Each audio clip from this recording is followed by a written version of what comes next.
Sono le 11:59:50, buongiorno e ben ritrovati in diretta ancora oggi, una nuova giornata da vivere insieme in diretta straordinaria. È il 10 marzo 2020 e vi racconteremo anche oggi quello che succede. Possiamo forse già mostrare anche le immagini e ringrazio con l'occasione già da subito Antonio Esposito e Andrea Basso in regia. Anche oggi il coordinamento di Daniela Sizzia, vedete la sala stampa, di fatto la sala operativa della Protezione Civile a Marghera, distanze assicurate anche per i tanti giornalisti, gli operatori, i colleghi che sono lì in attesa dell'arrivo del governatore Luca Zaia, che tra poco riferirà per quanto concerne gli ultimi aggiornamenti. Vi posso dare le cifre sviscerate da poco dalla Regione, che fanno riferimento all'ultimo aggiornamento, che è di 856 contagi nella Regione Veneto e come potete immaginare ci sono due dati da sottolineare: purtroppo le vittime salite a 26, deceduti con positività da coronavirus 26, altre 5 invece con positività ma per acclarati ulteriori motivi.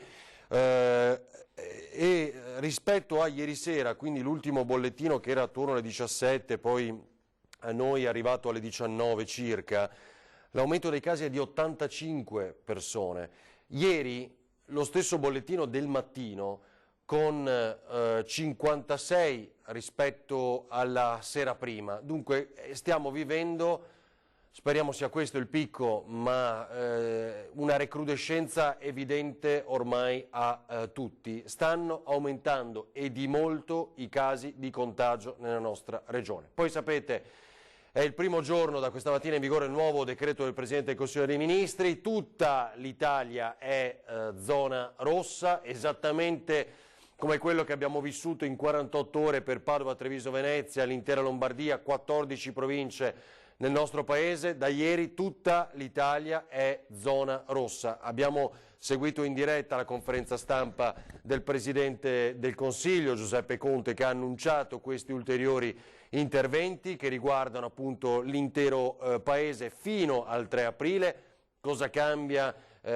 Cosa sottolineata per esempio che non c'è più una divisione nel Veneto, le 3 province e le altre 4 invece con atteggiamenti e disposizioni differenti. Nelle province di Verona, per intenderci, Rovigo, Belluno, le scuole si sarebbero riaperte il 15 marzo, ora non è più così, resta tutto uguale per tutta Italia fino al 3 aprile, almeno per adesso. Questo è quello che abbiamo capito. Dunque 856 contagi più 85 da ieri sera, 204 pazienti in area non critica, in terapia intensiva ci sono 67 persone, i dimessi dal 21 febbraio salgono a 47.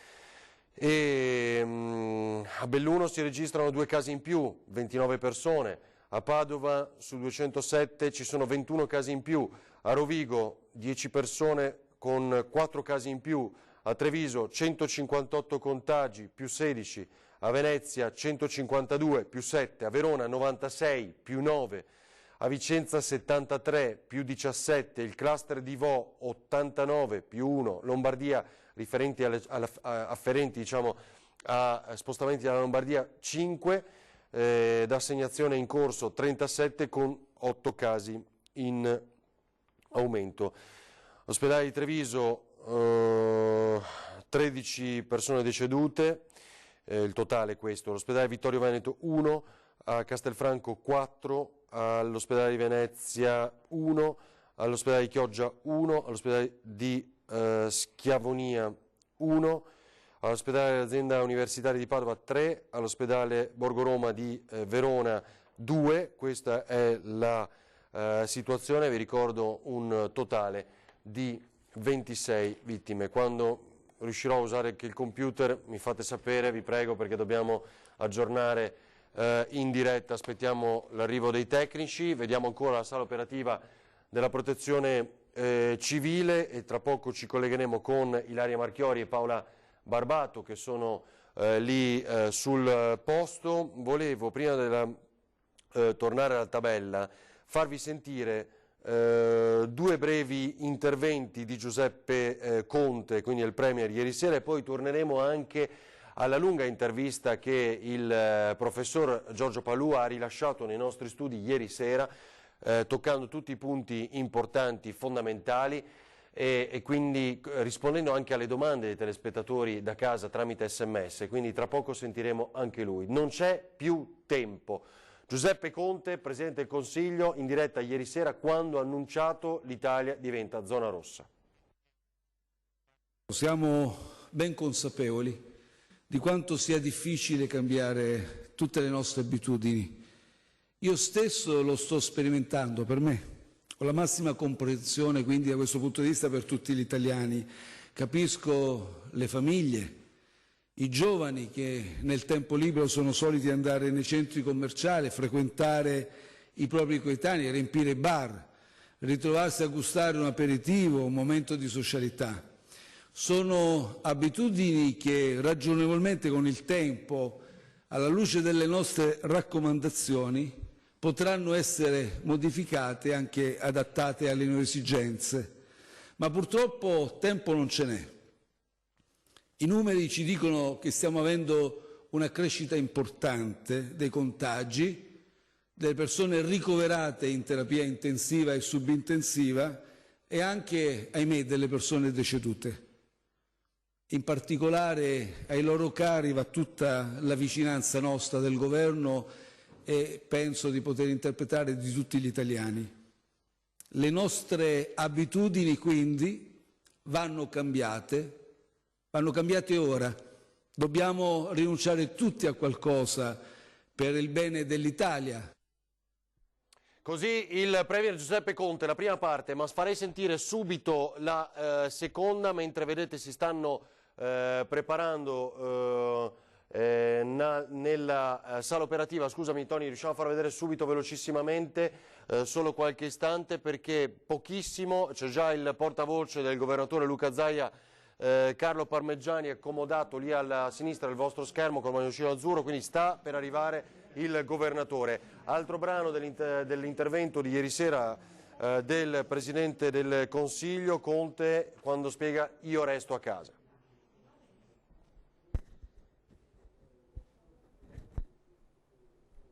Un provvedimento che possiamo sintetizzare con l'espressione "io resto a casa". Non ci sarà più una zona rossa, non ci sarà più la zona 1 e la zona 2 della penisola. Ci sarà l'Italia, un'Italia zona protetta. Saranno quindi da evitare su tutto il territorio della penisola gli spostamenti, a meno che non siano motivati da 3 specifiche circostanze: comprovate ragioni di lavoro, da casi di necessità o anche per motivi di salute. Allora, così il Premier Giuseppe Conte. Allora, sarà una lunga giornata, abbiamo centinaia di domande da parte dei nostri telespettatori, cui speriamo in queste ore di dare risposta. E le più comuni: se possono uscire a fare una passeggiata, cosa vuol dire, come applicare questa zona rossa in tutta Italia, se si può uscire soltanto nel proprio comune, se si deve avere comunque l'autocertificazione, se ci si può spostare da un comune all'altro. Immaginiamo che la regola sia quella del buon senso, cioè se il Presidente del Consiglio dice la logica è quella dell'io resto a casa, bisognerebbe restare a casa. Tutt'al più, ovviamente sapete che si ferma anche il calcio e vengono vietati anche gli aperitivi eccessivamente aggregativi, cioè i luoghi in cui troppe persone anche in questi giorni in maniera sconsiderata si sono radunate. Però cercheremo di capire meglio che cosa significa tutto quello che è stato predisposto fin qui. Dunque, aspettando l'inizio della conferenza stampa, facciamo un passo indietro a quello che ha detto ieri sera il governatore Luca Zaia, ospite di Antena 3 qui nel nostro studio, quando ha raccontato ovviamente un appello perché non ci fosse un intervento a macchia di leopardo ma una zona rossa, che poi è arrivata nell'arco di un paio d'ore, come vi dicevamo. Ha parlato di molte altre cose, dei tamponi, oltre 16.040 nella nostra regione, saranno aumentati ovviamente nell'arco di queste ulteriori 24 ore. Ma, dato importante, racconta una cosa che non sapevamo in questo momento in cui l'economia è in ginocchio. Ieri, sapete, addirittura meno 10% la borsa italiana. Ha raccontato questo aspetto che non conoscevamo. Sentiamo. Qui stiamo discutendo della vita, del futuro dei veneti, quindi c'è poco da stare lì a fare i furbi. È bene che si facciano i controlli, però c'è una serie di controlli che io non condivido, glielo dico. Cioè? Non è possibile, siccome ho notizia da imprenditori, soprattutto dai ristoratori, che ci siano controlli fiscali dentro nelle aziende in questi giorni. Cioè hanno tutto il tempo che vogliono del mondo. Cioè lei dice in questo momento... Io invito, siccome ormai è tutto, franca, è tutto telematico, è tutto, non è che uno può scappare con la contabilità, evitiamo di andare dentro nelle aziende a fare i controlli in queste ore, cioè, perché questo diventa stucchevole. Cioè è come andare da qualcuno che è morto in casa a suonargli il campanello per contestargli delle robe, una multa per divieto di sosta e altre robe. Ci vuole anche rispetto per le nostre imprese e per i nostri cittadini. Se uno è evasore fiscale non è che diventa una vergine fra 15 giorni e un mese, resta un evasore fiscale. Cerchiamo in questa fase di evitare pressione. Allora, così il Presidente della Regione che si è appena accomodato, quindi in diretta subito a Marghera con Ilaria Marchiori e Paola Barbato, il Presidente Luca Zaia. Dei cittadini che sono stati oggetto di contagio, quindi al momento abbiamo 856 persone positive al test, 204 persone che sono oggetto di cura, diciamo, definiamola ordinaria, sono ricoverate, 67 persone sono in terapia intensiva, sono 6 più di ieri, abbiamo 26 decessi, noi nella classificazione dei decessi è bene ricordare, con tutto il rispetto doveroso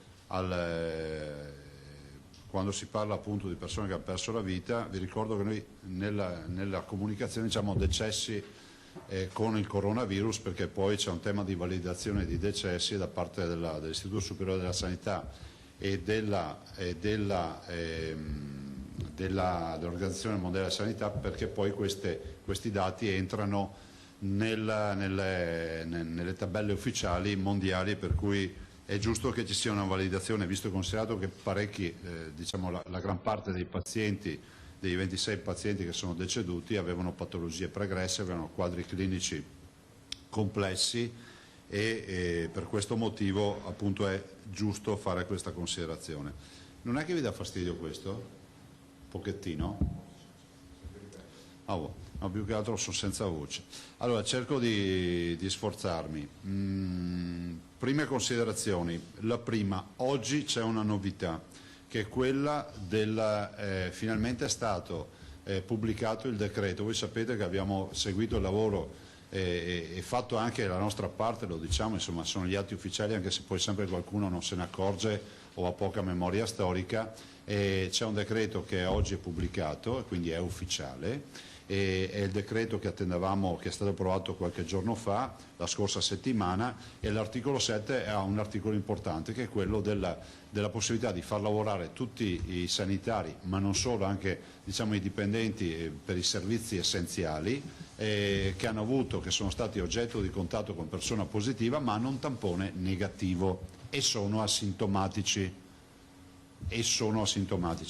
Per noi, grazie. Per noi del Veneto significa oltre 617 dipendenti del mondo della sanità, dei quali almeno un centinaio di medici. Quindi questo è un bel segnale in questo decreto, diciamo, che è amplia, ovviamente ad ampio spettro, che ad esempio dopo spiegherò il tipo di assunzioni che si possono ovviamente effettuare, però vorrei ricordare che quindi raccogliendo anche l'istanza, se ricordate, alla presenza del magnifico rettore Rizzuto, del professor Merigliano e anche del professor Crisanti, che entrambi dicevano: guardate, noi medici siamo abituati a lavorare in condizioni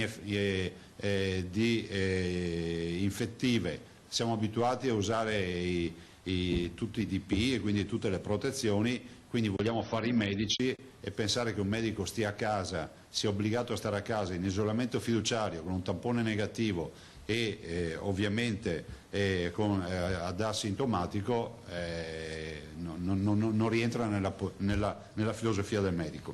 Quindi ci sarà questa possibilità, tant'è vero che abbiamo già pronta un protocollo da inviare a tutte le ULSS, in maniera tale che questi dipendenti siano assolutamente tutelati quotidianamente con tutta una serie di attività che vanno dal tampone alla misurazione della febbre o quant'altro, ma che questo ci permette di riportare in pista ovviamente linfa vitale per i nostri ospedali.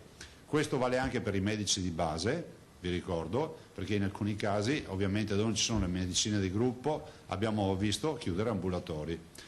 Molti medici hanno visitato i pazienti positivi, sono col tampone negativo i medici, ma in base alle direttive devono stare in isolamento fiduciario. Sempre questo decreto, e non ve lo sto a spiegare tutto, riporta una parte fondamentale: la possibilità di attivare assunzioni straordinarie rispetto a tutte le professioni mediche, infermieristiche e quant'altro, cosa che noi attiveremo. Vi dico già che in questo decreto è previsto, non è più un problema, il tema dei medici laureati abilitati. Vi ricordate tutte le polemiche che ci siamo tirati addosso rispetto a questo tema? Oggi è realtà, quindi anche lì avevamo visto giusto rispetto al fatto che quando c'è emergenza bisogna rispondere in maniera assolutamente appropriata. Quindi adesso noi stiamo predisponendo tutta una serie di bandi che vanno dal medico pensionato che magari volesse rientrare in pista, e quindi quello sarà una sorta di avviso, no? Il resto sono tutti bandi, quindi dai laureati abilitati in su tutti sono assolutamente, come si può dire, candidati ideali. Ovviamente tutte queste misure avranno un peso sul bilancio della sanità, è bene dirlo per correttezza, che non sarà irrilevante, perché significa muovere un contingente, un esercito di lavoratori che, per quanto possano avere incarichi a tempo determinato, ovviamente peseranno sul bilancio della sanità. Il nostro bilancio è un bilancio sano, è un bilancio che da 10 anni chiude in attivo, però si sappia che nell'ottica delle previsioni e delle sopravvenienze del bilancio, questa non è una sopravvenienza, questo è un cataclisma su un bilancio, perché nessuno può immaginare che la sopravvenienza possa essere rappresentata da un'epidemia come questa, che mai nessuno poteva immaginare, poteva ipotizzare. Ringrazio, scusate, vado in maniera molto veloce, ringrazio le moltissime persone e soprattutto i tantissimi ragazzi che fanno partire delle attività di fundraising, cioè di raccolta di fondi. Noi non abbiamo l'emergenza, questo è ovvio, e lo devo dire per un fatto anche di correttezza e di difesa, come si può dire, delle attività dei nostri medici. Non siamo in difficoltà finanziarie, però io penso che sia un gesto di assoluta disponibilità che noi cogliamo non con favore, di più, cioè con piacere. Li ringrazio uno ad uno, questi cittadini e soprattutto ragazzi che sono partiti, e questo dimostra il coinvolgimento culturale che c'è rispetto a questo tema, il senso della solidarietà e dell'appartenenza di una comunità, per cui li ringrazio tutti. C'è qualche cittadino che ci chiede informazioni perché alcune iniziative sono poco codificate, fate attenzione, ma diciamo la stragrande maggioranza sono attività riconducibili a persone per bene, per cui ben venga. Vedo che anche le iniziative le si fanno in base alle ULSS per, comprare dei dispositivi, cercare di dare un aiuto, magari li dedicheremo a persone in difficoltà, a persone che magari hanno avuto difficoltà da questo coronavirus, però grazie veramente di cuore a tutti. Ultimo aspetto, la scelta di ieri sera. Penso che sia una scelta assolutamente in linea con le aspettative. Come voi sapete, io in più occasioni, almeno negli ultimi 10 giorni, ho chiesto nelle riunioni ufficiali l'adozione di una regola e di una norma che fosse uguale da nord a sud. Ma perché? Perché avendo io sempre, come si dice, difeso l'idea che i virus, per conoscerli, per combatterli bisogna conoscerli, nella storia, diciamo, dell'epidemiologia, dell'eziologia virale, è chiaro che l'isolamento è la base, è la condizione sine qua non per isolare un virus. Ovvio che il virus non conosce i confini, non conosce quelli degli stati, men che meno quelli delle regioni, figuratevi se sa anche distinguere una provincia rossa da una provincia di un altro colore. Per cui guardate, io ho veramente accolto con favore questa scelta, che peraltro ho perorato non ultimo anche nella videoconferenza di ieri, ed è una scelta peraltro che ha trovato diciamo, il consenso di tutti i colleghi governatori. E per noi oggi significa ragionare in un'altra maniera, mettere in sicurezza le zone che ancora non hanno avuto un'escalation di contagi, e penso alle tante regioni del sud. Dall'altro ovviamente mettere ancora più in sicurezza e mettere ancora sempre più, diciamo, sotto controllo tutte le altre aree del territorio. L'appello ai cittadini è quello di rispettare le regole, però penso che sia un appello quasi assurdo, visto e considerato che vedo nelle nostre, io che vengo da una provincia che è ex zona rossa, oggi Veneto e tutta Italia è coinvolta da queste norme, vedo che alle 6 di sera si chiude tutto, vedo che dalle 6 di sera comunque cala il traffico, e dopo le 8 io rincasavo ieri sera verso le 9, cioè il traffico è minimale, è come un traffico dalle 2 del mattino. Questo vuol dire che c'è attenzione e c'è sicuramente certezze. I cittadini ci fanno un sacco di domande. Noi abbiamo girato alla protezione civile, che poi dovrà esprimere le risposte in base alle FAQ, come si dice, no? Le domande frequenti, no? E sono domande rispetto ad alcune attività, sono domande rispetto ad alcuni atteggiamenti. Oggi un cittadino mi chiede la possibilità di poter andare, per purtroppo un familiare che ha bisogno di un intervento chirurgico programmato delicatissimo al cervello in Olanda, dice io non posso raggiungere l'Olanda, quindi ci chiedono di poter dare una mano, magari adesso ci attiveremo con la Farnesina, dice sto parlando di una figlia, per cui per me è fondamentale essere lì presente, ed altre esigenze anche della quotidianità, e questo è fondamentale dirlo. Però se dovessimo dare un'indicazione generale, senza star lì a leggere tutti i regolamenti, dobbiamo dire che si esce solo per andare a lavorare di casa, o per degli impegni inderogabili, no? Indifferibili, dice il decreto, quindi andare a fare la spesa piuttosto che andare in farmacia, punto. Per il resto l'invito è quello di restare a casa. L'ho detto in altre occasioni, non è escluso, e questa è un'idea che sta circolando, e lo dico, prendetela come riflessione, ma non la trovo tanto barbina come riflessione, che piuttosto che protrarre un'agonia che dura mesi, sia meglio arrivare a una chiusura totale, ben contingentata, in maniera tale che si possa bloccare il contagio del tutto. C'è anche questa linea di pensiero, immagino che oggi ne parleremo anche nei prossimi giorni, però è fondamentale pensare che noi dobbiamo isolare il virus. Perché? Perché più rallentiamo il contagio, cioè la velocità di contagio, più respiro abbiamo rispetto alle strutture ospedaliere. E fra l'altro oggi pomeriggio verrà divulgato tutto un lavoro che abbiamo fatto rispetto alle strutture ospedaliere, terapie intensive e semi-intensive, e quindi avrete i dati ufficiali, come abbiamo anticipato ieri. Ieri vi abbiamo dato quello delle classi di età, oggi vediamo quello della parte operativa. Ecco, l'unica cortesia che vi chiedo, ne abbiamo anche parlato a livello nazionale, che quando vengono pubblicati i dati negli articoli o nei servizi che fate televisivi, cioè citati dati diciamo, estrapolati da questi studi che vediamo o dai bollettini, piuttosto che pubblicate tabelle intere, siete pregati di scrivere fonte Regione Veneto, per un tema di validazione, per evitare che circolino poi collage o altre cose che non ci competono, e che comunque anche per una validazione dell'informazione che deve essere precisa. Io non ho altro da aggiungere, passerei la parola all'assessore Lanzarin, alla quale cedo il posto, vi dà un aggiornamento per i dispositivi. No, ma magari i microfoni qui. E poi all'assessore Bottacin, che vi dà un aggiornamento rispetto a tutto quello che è il tema delle strutture della protezione civile a servizio di questa attività. Perché io volevo farle dopo, se non vi spiace. No, mi sposto al posto suo.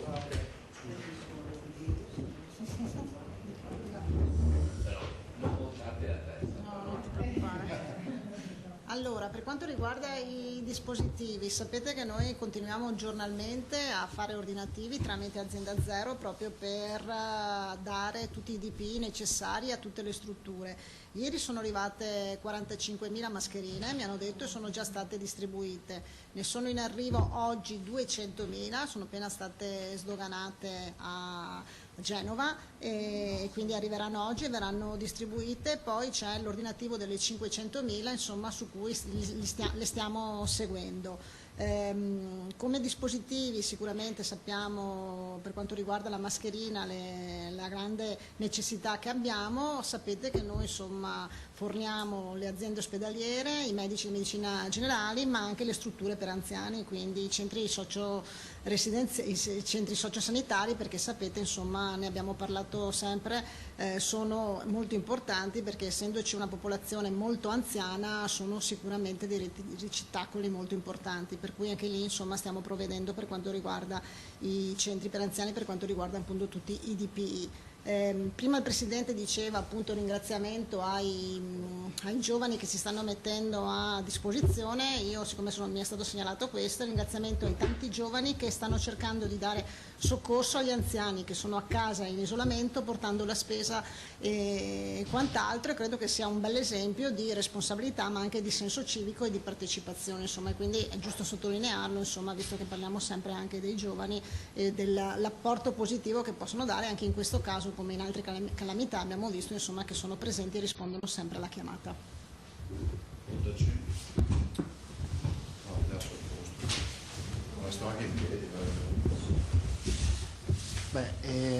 Per quanto riguarda l'aspetto della protezione civile, noi garantiamo il supporto alla sanità e a tutto quello che segue su questa emergenza, e in modo particolare sul fronte della logistica, quindi sia con, lo sapete, sono state montate un'ottantina di tende da 8 posti fuori dai principali ospedali e nelle carceri, per consentire le operazioni di triage separato. Non tutte sono attive, ma alcune sono già state attivate. In modo particolare l'insediamento, lo chiamo così, di tende più rilevante è quello delle 12 tende che sono montate fuori dalle malattie infettive dell'ospedale di Padova, dell'azienda ospedaliera di Padova. Abbiamo a presidio di queste strutture oggi una 60ina di squadre attivate, di volontari, e effettuiamo anche, qualora ce ne sia necessità, il trasporto urgente di dispositivi di protezione o materiale sanitario, insomma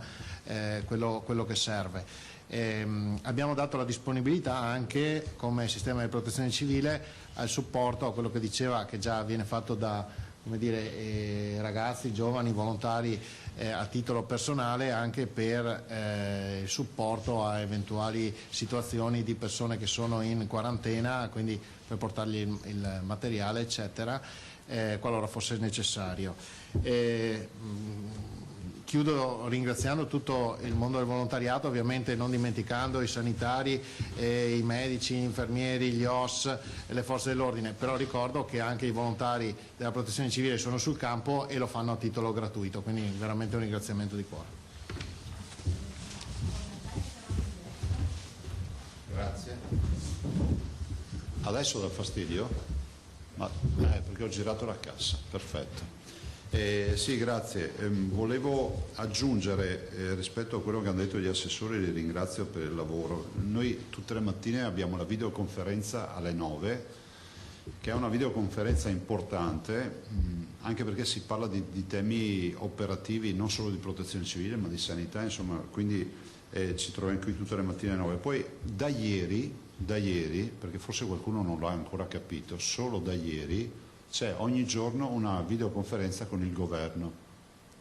Questo lo dico perché è stato importante. Già ieri abbiamo fatto la prima videoconferenza e ne sono uscite già i primi provvedimenti, per dire la partita, a parte quella dell'estensione, diciamo, delle misure a livello nazionale, anche ieri, ne ho parlato io ieri in videoconferenza, però ieri ne abbiamo parlato poi, ma anche quella degli impianti sciistici. Ieri abbiamo introdotto, sempre noi, come Veneto il tema degli impianti sciistici, della possibilità di chiuderli, ma non della potestà giuridica per chiuderli. Tanto è vero che questa notte, anzi ieri sera, il governo aveva già emesso un DPCM, anzi un'ordinanza per la chiusura, e quindi le riunioni, se si fanno, sono operative e i risultati si vedono, quindi attendiamo la riunione di oggi. Volevo dirvi una cosa: i cittadini ci chiedono dei dispositivi e ci chiedono spesso dove si possono trovare. Purtroppo dispositivi non ce ne sono. Ma non è un'incuria del Veneto piuttosto che dell'Italia. Il mondo intero sta galoppando verso l'ultimo scatolone di dispositivi. Noi abbiamo avuto vicende nelle quali ci offrono materiale inesistente, dove ci chiedono il pagamento del 100% prima della spedizione, che dichiaratamente in molti casi sono truffe. E dall'altro abbiamo ovviamente competitors a livello internazionale che addirittura riescono a intervenire anche su prodotti che sono già destinati alla nostra comunità o ad altre comunità. Quindi c'è veramente, oggi avere una mascherina è come avere un tesoro. Stiamo comunque, lo diceva bene l'assessore, stiamo attendendo gli ordini che siamo riusciti a mettere in piedi, e un appello ai cittadini, lo dico, ma veramente, se qualcuno dovesse avere contatti, noi li validiamo tutti i contatti, li verifichiamo, perché comunque il tema delle mascherine resterà ancora l'emergenza anche dei prossimi giorni. Prego, domande? Sì, Presidente, io ho due domande. La prima sul tema dell'impatto sul bilancio. Volevo capire se siamo in grado di quantificarlo, cioè se arriva a zero, già quantificato, e poi se sono soldi che mette la Regione o soldi che arriveranno dal governo. No. Cioè l'emergenza chi la paga? Questa è la prima domanda. La seconda domanda riguarda invece quando hai detto, piuttosto che ci sia un'agonia che si perdura per mesi, meglio misure strong subito e chiudere tutto. Ti riferisci a soluzioni come quelle di cui discutono in Lombardia, cioè chiusura delle fabbriche e il blocco dei trasporti? Sono misure che molti imprenditori in queste ore ci stanno proponendo, questo non lo nego, insomma lo potete verificare. Sono misure che i cittadini hanno ancora più, diciamo, metabolizzato da subito, nel senso che il tema di avere un isolamento fiduciario fatto bene, che non significa, come si può dire, segregare in casa i cittadini, potrebbe essere, come si può dire, vi scandisco bene le parole, la soluzione, però è necessaria la validazione scientifica. Io ogni volta che vi parlo di queste misure vorrei ricordarvi che vi dico sempre: dobbiamo avere la validazione scientifica. E qua è fondamentale, e soprattutto alla comunità scientifica chiediamo di avere una voce univoca, perché a volte assistiamo a dei dibattiti pubblici che sono stucchevoli, cioè i due scienziati di turno diventano controparte di turno, e penso che non sia un bel vedere per tutti noi cittadini. Però questo è tutto da verificare e da portare avanti. Di certo potrebbe essere una soluzione da prendere in esame. L'altro sul bilancio, l'impatto, guarda, noi sappiamo che tutte le assunzioni ce le dobbiamo pagare noi, quindi la fase emergenziale straordinaria e la sua ricaduta sulle assunzioni è squisitamente bilancio regionale. In più, rispetto all'altra parte, quella dell'emergenza nazionale, ci sarà, da come si capisce, è scritto una decurtazione dal Fondo Sanitario Nazionale, quindi indirettamente paghiamo in quota parte anche quello che sono 660 milioni dei famosi 112 miliardi, quando sono? 112 miliardi. Quindi oggi 112 miliardi. 600, noi valiamo l'8%, 6 per 8 48, vuol dire che sono 5 milioni di euro. Quindi fondamentalmente ad oggi, a bocce ferme sul fondo sanitario e di ricaduta sul Veneto, ci sono le assunzioni che cuberemo, valuteremo, e dall'altro ci sono circa 5 milioni che già comunque, già leggendo le carte, di riflesso, decurtando facendo più piccola la torta nazionale, la fettina a noi si rimpicciolisce, quindi non avremo 5 milioni in meno rispetto a quello che dovevamo avere, rispetto ai 9 miliardi e 6 per capirci. Prego. Una domanda. Bisogna fare chiarezza proprio sugli spostamenti, perché allora abbiamo detto poco fa solo per emergenze, quindi lavorative e emergenze che vanno comprovate, però arrivano delle liste, chiamiamole così, da molti sindaci. Allora si può passeggiare, basta che non si crea assembramento, si può andare di qua, basta che non ci sia, e quindi la gente alla fine continua ad uscire in un modo o nell'altro, sembra che non ci siano i divieti, cioè tutti alla fine escono e dicono basta che è per strada, le persone si vedono, il traffico c'è, nel senso vogliamo fare un po' di chiarezza. Cominciamo col dire che c'è anche oggi un riferimento, non so che base scientifica abbia, però si legge e si dice che il virus possa rimanere, diciamo, nell'etere e nell'aria fino a 30 minuti e quindi le distanze raccomandate sono oltre i 4 metri, 4 metri e mezzo. Tutto da validare, tutto da vedere, però serve anche come dimensione perché in questo momento di certezze ne abbiamo poche rispetto a, quindi l'isolamento fiduciario è la soluzione migliore.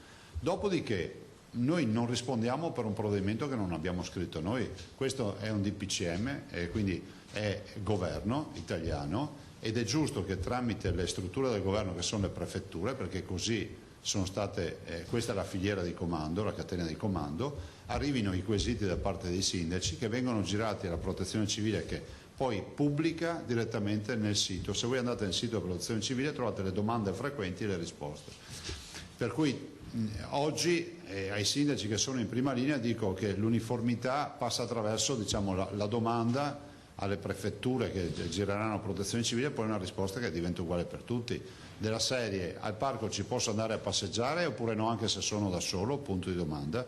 Questa è una verifica da fare, in linea di principio mi verrebbe da dire di sì, però è bene che ci sia chi ha il comitato scientifico al suo fianco che dia le risposte. Adesso proprio stamattina ne parlavo in videoconferenza e si parlava di altre attività di natura sanitaria. È stato detto che finalmente il comitato scientifico adesso dovrebbe essersi anche sgravato dopo tutte queste misure adottate, adesso si dedicherà a dare risposte più puntuali sui quesiti che vengono fatti.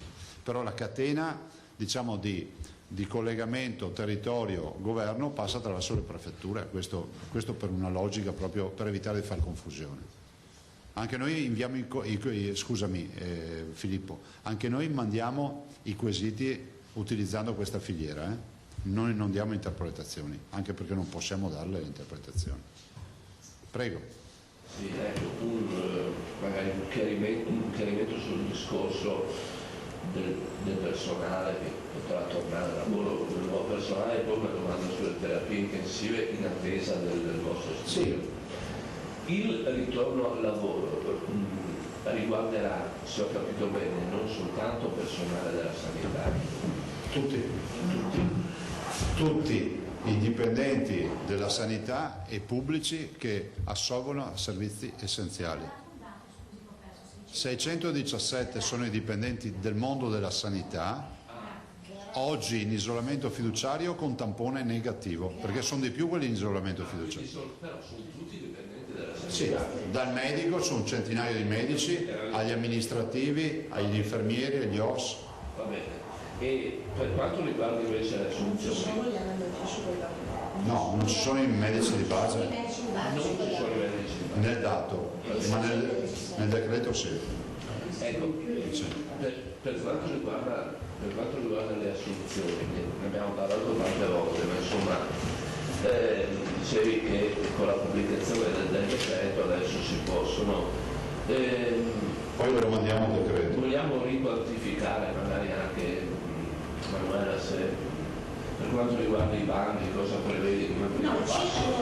Noi abbiamo fatto allora 525 sono le assunzioni oggi autorizzate. Quelli famosi. Quindi famosi, questi sono già in servizio. Okay?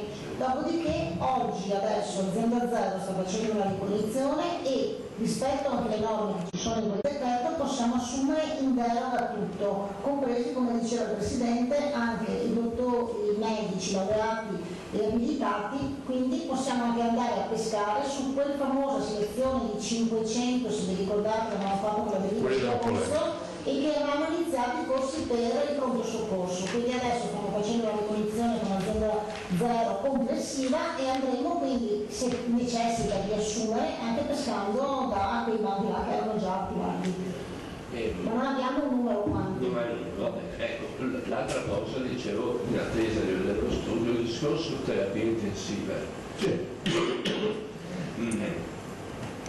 Le terapie intensive stanno reggendo, lo dico perché è anche un po' un termometro della situazione.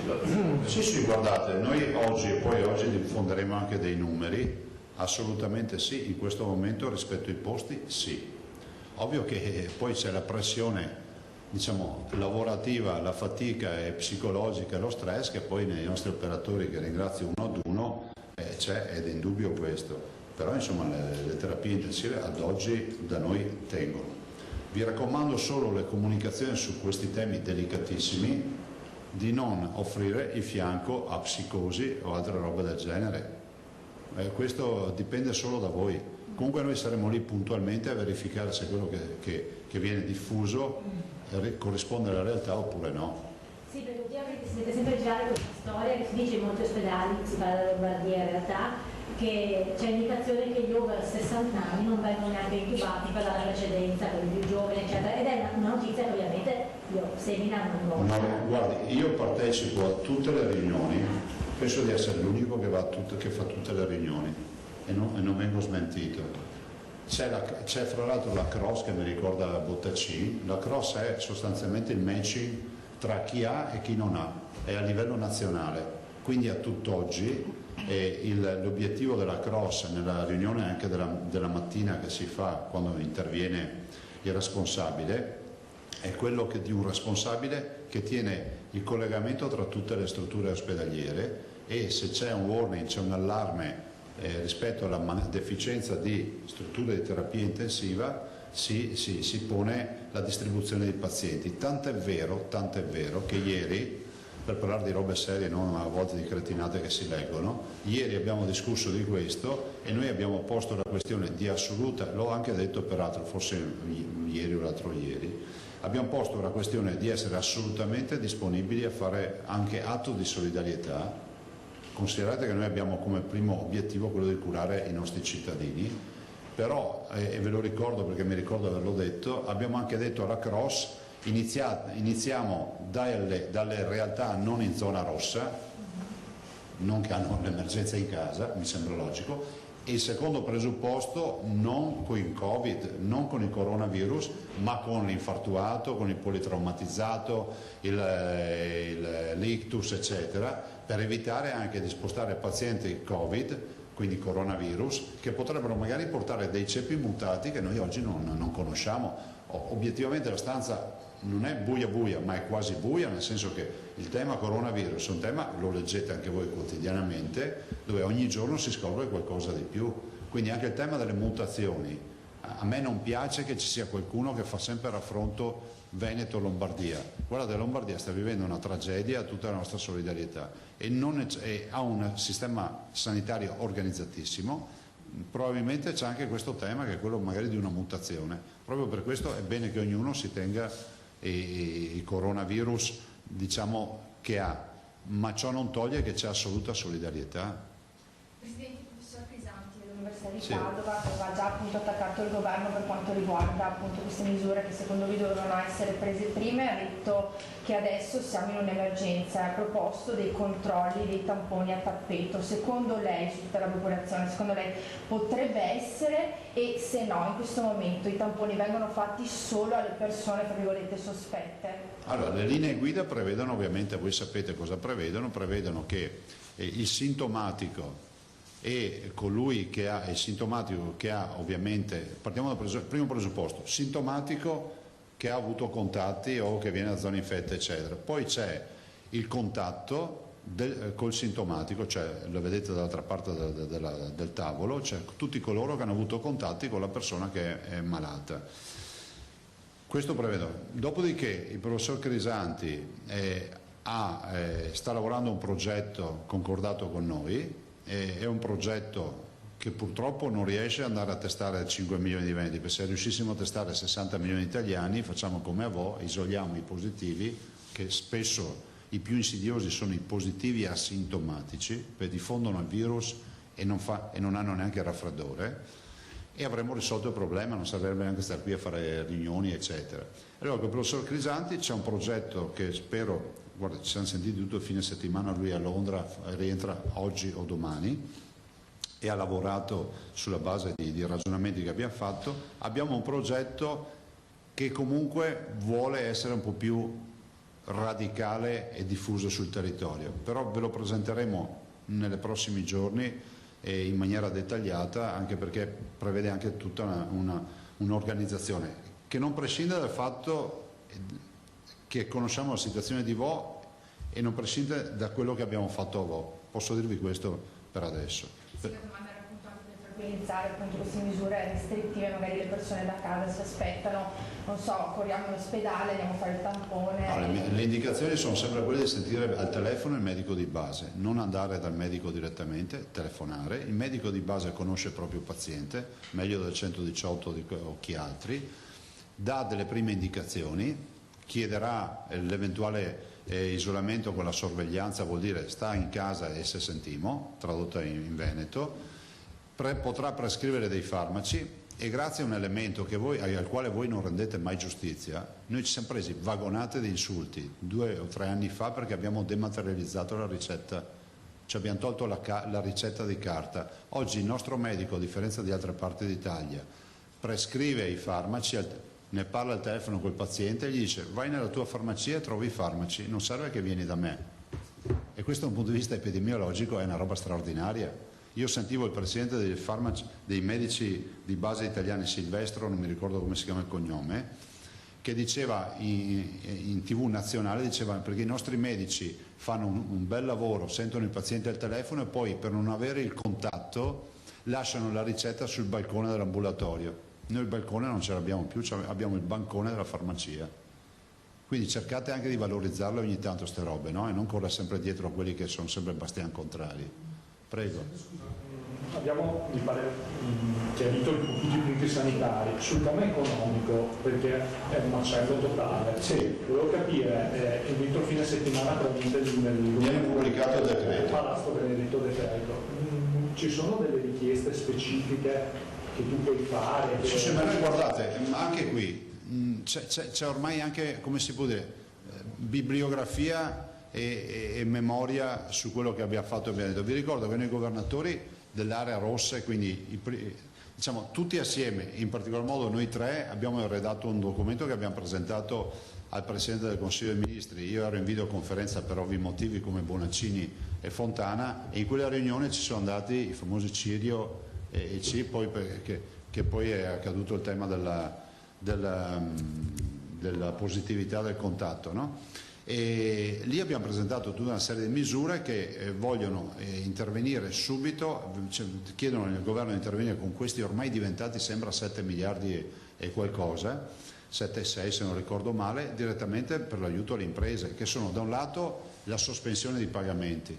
Questo è quello che abbiamo chiesto come misura immediata, cioè noi abbiamo cittadini che ci chiamano in queste ore, imprenditori che sono disperati perché hanno debiti, hanno mutui e non riescono più a lavorare. Poi c'è un altro fenomeno che vogliamo ricordarvi, che anche dove non manca il lavoro, e questo è un fenomeno che è bene soppesare seriamente, per questo molti imprenditori dicono fate vuoto per pieno un periodo e poi finita lì. Dove non manca il lavoro, i fornitori, diciamo gli acquirenti internazionali non fanno ordini perché hanno paura che non vengano rispettati. Quindi c'è un'altra fenomenologia che è quello dello straniero che è abituato a comprare da noi, alta tecnologia, forniture, e dice io non mi posso fidare perché se voi restate in emergenza altri 3 o 4 mesi finisce che io pago le penali al mio cliente finale. E anche questo è un fenomeno. Quindi sospensione dei pagamenti e aiuti diretti alle imprese, cassa integrazione in deroga. Perché in deroga? Perché noi non possiamo pensare solo alle grandi imprese, l'80% delle imprese in Veneto ha meno di 15 dipendenti, quindi è fondamentale che la cassa integrazione sia, come si può dire, sia quasi endemica e entri in tutte le imprese per dar modo di aiutare questi imprenditori. Ultimo appello, oggi ne parlerò anche in videoconferenza, ma lo annuncio a voi, ho imprese che mi segnalano controlli dell'Agenzia delle Entrate, mi capisco tutto, ma in un mondo che ormai è digitale, dove uno se è evasore è evasore, a meno che non si vive in roulotte e quindi non lo trovi più perché ha una casa, ha un negozio, ha ecco, io eviterei di fare, come si può dire, poi per carità, questa è una segnalazione che mi è stata fatta da verificare, però in questa fase chiederei anche di non fare controlli ad aziende che che sono già boccheggianti, visto e considerato che ormai chi deve fare i controlli sa già cosa andare a trovare e ha bene una condizione definita. Non l'ha verificata? No, non è verificata, però mi è stato detto che ci sono verifiche. Poi facciamo così, definiamo le verifiche in generale, chiederei un'attenzione e porrò questa questione, un'attenzione in generale, non mi riferisco a un ente o un'istituzione, affinché non si facciano controlli pressanti in questo momento, che mi sembra il momento peggiore per andare a bussare alla porta delle nostre aziende per fare delle robe che si possono fare anche fra 2 o 3 mesi. Rimanendo sempre sotto A meno che non siano delinquenti, questo è scontato. Prego. Rimanendo sempre sotto il profilo economico. Sì. Presidente, messa così, ha fatto bene il governo quindi a estendere a tutta Italia dal nuovo provvedimento. Lei domenica però chiedeva lo scorporo Sì, perché non c'era uniformità, semplice. Questo è il tema, il vero tema è questo, ma l'ho anche scritto, nel senso che non c'è un principio di natura scientifica che giustifichi la macchia di leopardo nel controllo di un virus, punto. Quindi il governo ha fatto bene. No, l'abbiamo chiesto noi al governo, che sia chiaro agli atti, l'abbiamo chiesto in più occasioni di uniformare, ma non da domenica, anche da prima, andate a controllarlo, e il governo ha fatto benissimo secondo me a fare questo, punto. Potrebbe anche indurire i provvedimenti. L'ho detto prima, da valutare anche situazioni più strong che ci permettano di avere, diciamo, una cura d'urto e ci facciano uscire velocemente da questa partita. Però sia chiaro, e ringrazio per la domanda, sia chiaro che quando uno contesta la macchia di leopardo, la contesta da un punto di vista di principio scientifico, perché a macchia di leopardo non si fermerà mai nessun virus. Cioè, lo dico io, l'hanno detto i colleghi, è ovvio questo, no? Non ho capito i cittadini. No, sì, certo che l'hanno capito, infatti i cittadini stanno rispettando le regole. Noi non abbiamo mai detto di non rispettare le regole. Poi avete visto che stiamo spingendo con un social Viral Veneto con i ragazzi per parlare ai giovanissimi e ai giovani che non hanno canali di comunicazione canonici, che sono quelli che intercettano noi. Dicevi che ci sono proprio anche degli imprenditori che solleciterebbero una terapia d'urto concentrata. Ve lo posso garantire. Ma in cosa consisterebbe? No, c'è chi dice in questo dibattito di queste ore, ci sono ormai, i cittadini sono sostanzialmente gran parte ormai polarizzati su questa situazione, almeno dai contatti che abbiamo noi, e ci sono già imprese che dicono: guardate, fate vuoto per pieno, ma noi non possiamo trascinare un'agonia a lungo. Anche il blocco del lavoro Guardate, il blocco totale vuol dire questo, no? E siccome voi poi avete sempre necessità di far polemica tutti i giorni, allora io mi fermo qua. Beh, in Lombardia si parla del blocco delle fabbriche, però stamattina il blocco di tutto il trasporto pubblico. Non sto proponendo nulla, però dico che non considero, come si può dire, assolutamente da escludere una soluzione come questa. Però ripeto, per chi non vuol capire, deve avere una validazione scientifica, perché se il mondo della scienza ci dice che è inutile, perché comunque lo sfogo del virus deve avere 6 mesi, 5 mesi, Wuhan ha avuto 6 settimane prima di avere la curva che si è piegata, questo non ve lo so dire. Sapete che ogni scelta ha una validazione scientifica, come quella di chiudere il carnevale e le altre attività che poi qualcuno ha contestato. Chi è che ha contestato? Non lo so, voi ne avete riportati tanti che contestavano. Prego. Sotto questo profilo l'Austria ha chiuso la frontiera con l'Italia, in questo momento è preoccupato di quello che questo è un altro dei temi, nel senso che l'Europa è totalmente latitante. L'Europa da ieri è in coronavirus non free, no? Non è zona free, perché con i 2 casi di Cipro l'Europa è definitivamente tutta contagiata. Ieri abbiamo avuto 2 morti in Germania, e quindi la Germania, che è stata la prima nazione che ha avuto i casi di coronavirus in Europa, ha i primi morti. La Westfalia, che ha 10 milioni di abitanti, ha chiuso tutte le scuole già da 3 o 4 giorni, o quello che sarà, per cui penso che l'Europa debba darsi una sveglia. visto e considerato che l'Europa in questo momento non sta gestendo la politica sanitaria di mitigazione, di prevenzione e di contenimento della diffusione del virus. Cioè lo delega agli Stati membri, però tra Stati membri poi ci sono ste robe che c'è chi chiude la frontiera, chi non la chiude ma comunque blocca i cittadini, chi non la chiude blocca le merci. Noi abbiamo dei paesi europei che ci chiedono ai nostri fornitori veneti la certificazione anche sulle merci, che è una roba assurda. Ci può dare ad oggi i numeri di Vo, i casi ad oggi? I casi di Vo ad oggi ve li do quando... Sì, ma non dedicati a Vo, sono Padova adesso. Provo a vedere. Considerate che con gli ultimi tamponi di Crisanti non so se li ha validati tutti. Noi avevamo 66 casi che andavano a 84 con i contatti di Vo. Però oggi non vi so dire i 66 quanti siano. Mi segnalano, mi chiedono, dicono il report di oggi, l'azienda Zero parla di 89 casi, quindi è confermato questo numero. E allora si è confermato questo numero. Sapete che si dice che Crisanti sono positivizzati, sì. Negativizzati buona parte dei 66, insomma, però dobbiamo vedere lo studio, è inutile che stia qui a dirvi. Magari diremo al professor Crisanti alla fine che poi gli faccia una presentazione dello studio. Prego. Presidente, adesso torniamo un attimo al discorso sanitario, ma insomma più che altro al discorso epidemiologico. C'è qualche sintomo di decremento, non dico di diminuzione, ma di decremento, di lieve rallentamento che in qualche modo autorizzi una qualche fiducia circa... No, fiducia sì, abbiamo dimesso 47 persone, abbiamo pazienti in svezzamento in terapia intensiva, queste sono notizie positive e ovviamente voi capite che un'epidemia come questa deve avere...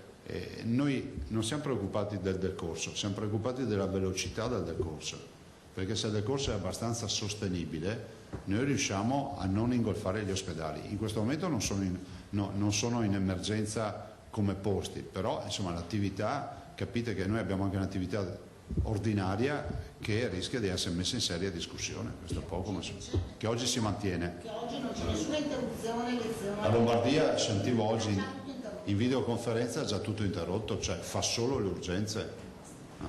Presidente, scusi, per quanto riguarda il ritorno dei medici al lavoro, con tutte la casistica di cui abbiamo parlato, ieri il professor Palù in diretta a Ring sosteneva che il tampone rilevi solo il virus in fase acuta, quindi non significa che sia positivo. Questo non può essere un rischio. Guarda, il provvedimento è stato validato dal Comitato Tecnico Scientifico, dove c'è l'Istituto Superiore di Sanità, c'è Spallanzani, ci sono tutti dentro e quindi saranno validato. Tutte le carte che escono da scelte governative hanno questa validazione. Secondo me il professor Palù ha sempre ragione, perché comunque è un luminare, però considerate che questi medici sono chiamati a lavorare in assenza di sintomi, con tampone negativo, con tampone che si verifica sempre, e monitorati e con i DPI, cioè quindi con tutte le attività. Del resto c'è una lettura indiretta a questo, che se passasse il principio per cui tutti i tamponi negativi restino comunque in isolamento fiduciario, noi gli ospedali non li apriamo più. Per il governo si insiste su quel punto, ma siccome proprio l'opinione pubblica questo ci chiede, è preoccupata, possiamo rassicurare i nostri anziani veneti che comunque avranno tutte le cure migliori possibili? No, ma rispetto a quello io pensavo di essere stato esaustivo, non esiste questo principio. Non esiste, e guardate anche qui, se magari andaste a controllare le mie dichiarazioni, penso di 10 giorni fa, io ho detto in più riprese, per più giorni, ho sempre detto che noi eticamente lavoriamo perché questo non accada mai. E quando facevamo gli appelli ai cittadini, dicevamo guardate, non dovete pensare solo alla vostra salute, pensate a quella di chi non può permettersi di prendere questo virus. Per cui guardate, il nostro sforzo è questo, di non mettere mai nelle condizioni un medico di dover scegliere. Il che, guardate, qualcuno, come si dice, vi do solo l'immagine di un incidente stradale, arriva l'ambulanza, deve decidere da che paziente deve iniziare, ma non è un fatto di di mancanza di nobiltà e di etica, è proprio un fatto clinico. Allora, noi non vogliamo arrivare a nessun livello, gli anziani in Veneto possono stare tranquilli, punto. Beh, soprattutto oggi, in questo momento. Guardate, allora, intanto mi fa piacere che tu abbia fatto questa considerazione, perché stiamo parlando di sanità pubblica, nonostante solo pubblica, nonostante qualcuno abbia voluto far credere e insinuare l'angoscia nei mesi passati che il Veneto aveva abdicato al ruolo pubblico. Non è assolutamente vero, stiamo gestendo tutto questo. La sanità privata potrebbe entrare in campo solo nel momento in cui la pressione dell'emergenza pesa, e quindi potremo delegare attività ordinarie alla sanità privata, ma in questo momento la sanità privata continua con le sue attività, avrà sicuramente qualche magari posto di intensiva che magari viene occupato magari anche da qualche paziente che viene da fuori Veneto, ma in tutto in un regime di assoluta sostenibilità. Cioè, in questa fase è tutto pubblico, anche perché noi le 450 terapie intensive ce le abbiamo lì sotto mano, insomma. E pensate solo al tema dei tamponi, tutte queste storie, cioè il sistema risponde bene. Superata l'emergenza, speriamo presto, a livello di bilancio, non si metterà le mani nelle tasche dei livelli di tasse. Guardate, cioè non è... Ma e se sì, con il scopo finalizzato alla sanità pubblica? Io ho l'allergia alle tasse, sono riuscito a tenere il fronte per 10 anni e cercherò di tenerlo ancora, nel senso che non... ragazzi, se viene giù... Si farebbe piacere ai Veneti contribuire in maniera... Sì. Intanto il contributo migliore che possono dare adesso è stare a casa se ne devono uscire per forza maggiore. E un ringraziamento a tutti voi per il grande lavoro che fate, non ve lo dico per piaggeria, perché se non avessimo una macchina che comunica così, i Veneti rischiano veramente di non avere informazioni giuste, e questo assolutamente ve lo devo riconoscere. Presidente, prego. Quanto riguarda l'ultima battuta, ci siamo lasciati sabato con un 80% stimato di occupazione di posti. Oggi vediamo tutti i dati, Filippo. Ma siamo intorno a più o meno sì. Sì. Posso già anticiparvi che abbiamo una novantina di posti liberi rispetto ai 4,50. Ecco, scusami, il discorso che facevi, eventualmente ci fosse, forse c'è anche già stata una richiesta di aiuto da Lombardia, mi pare di capire... Abbiamo già 2 pazienti lombardi. Ah, 2 pazienti? Sì. Però non Covid. Ecco, mi pare di capire che appunto che il criterio sia prima facciamo intervenire le regioni dove c'è il minore. È il criterio assodato e deciso a livello nazionale. No. C'è proprio questa struttura che si chiama CROSS con 2 S, che fa il crossing, no? Fa l'incrocio, che fa una sorta di la logistica dei pazienti da terapia intensiva, dei pazienti gravi, e ha 2 mandati: non spostare il Covid e iniziare dalle regioni che non hanno emergenza. Tutto qua. Noi siamo solidari, che non esiste, però capite che dobbiamo avere un atteggiamento precauzionale, perché l'emergenza ce l'abbiamo in casa. Noi saremo felici di prestare i posti agli altri, piuttosto che averli per i Veneti. Sono andati a Verona i 2 lombardi? Sì. Grazie. Sì, mi sembra uno è un ictus e non so, mi ricordo più. Sì, alle 15 al video. Vi ringrazio, buongiorno, grazie. Buon lavoro. Grazie. Allora, importantissima questa conferenza stampa del Presidente Luca Zaia, si svuota la sala, ha citato anche una delle ultime ricostruzioni possibili, diciamo, anche da parte della comunità scientifica, come il virus possa sopravvivere in un ambiente fino a 30 minuti, dunque le distanze devono essere di almeno 4 metri, scusate, e quindi allora tante cose, cerco di riepilogarvele velocemente, poi ci stiamo per collegare con Padova, ma vi faremo sentire anche uno degli interventi ieri sera del professor Palù, citato poco fa opportunamente da Ilaria Marchiori in una domanda al governatore, perché cosa ha detto Palù? Ma immaginavamo la risposta, che queste decisioni, articolo 7 contenuto nel DPCM nuovo, con la richiesta che per esempio i 617 tra 100 medici più operatori sociosanitari eccetera, che sono venuti a contatto con chi aveva contratto la malattia ma il loro tampone è negativo. Cosa dice Palù? Attenzione, perché il tampone rileva solo la fase acuta del virus. Non è detto che quelle persone non abbiano il virus, ma se la comunità scientifica ha scelto che si può fare, è bene così. Certo, sono sorvegliati poi a maggior ragione con più attenzione anche nel corso delle ore queste persone che rientrerebbero e rientreranno al lavoro, però insomma è un dato. Cosa ci ha detto Zaia? Ve lo riepilogo velocissimamente. Pubblicato il decreto, ci sono più 6 persone in terapia intensiva, questo articolo 7 è stato accolto, quindi 617 persone che hanno compiti essenziali tornano al lavoro, 100 medici e il resto dipendenti pubblici, comunque operatori sociosanitari. È un cataclisma per il bilancio della Regione, intanto le nuove assunzioni ce le paghiamo.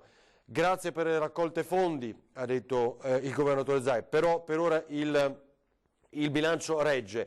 Si esce solo per andare al lavoro, a fare la spesa o in farmacia. Questa è una risposta di assoluto buonsenso, cioè continueremo a ripeterlo con il passare delle ore. È inutile che ci chiedete per andare a fare una passeggiata, va bene, fatevela lontano, in mezzo ai campi, dove è possibile, nei prati, eccetera, eccetera. Evitate di venire in contatto, bisogna portare a spasso il cane, va bene, lo portate a spasso, evitate i contatti, ma si esce solo per quei motivi, anche nel proprio comune, non solo nel comune, per andare in un comune vicino.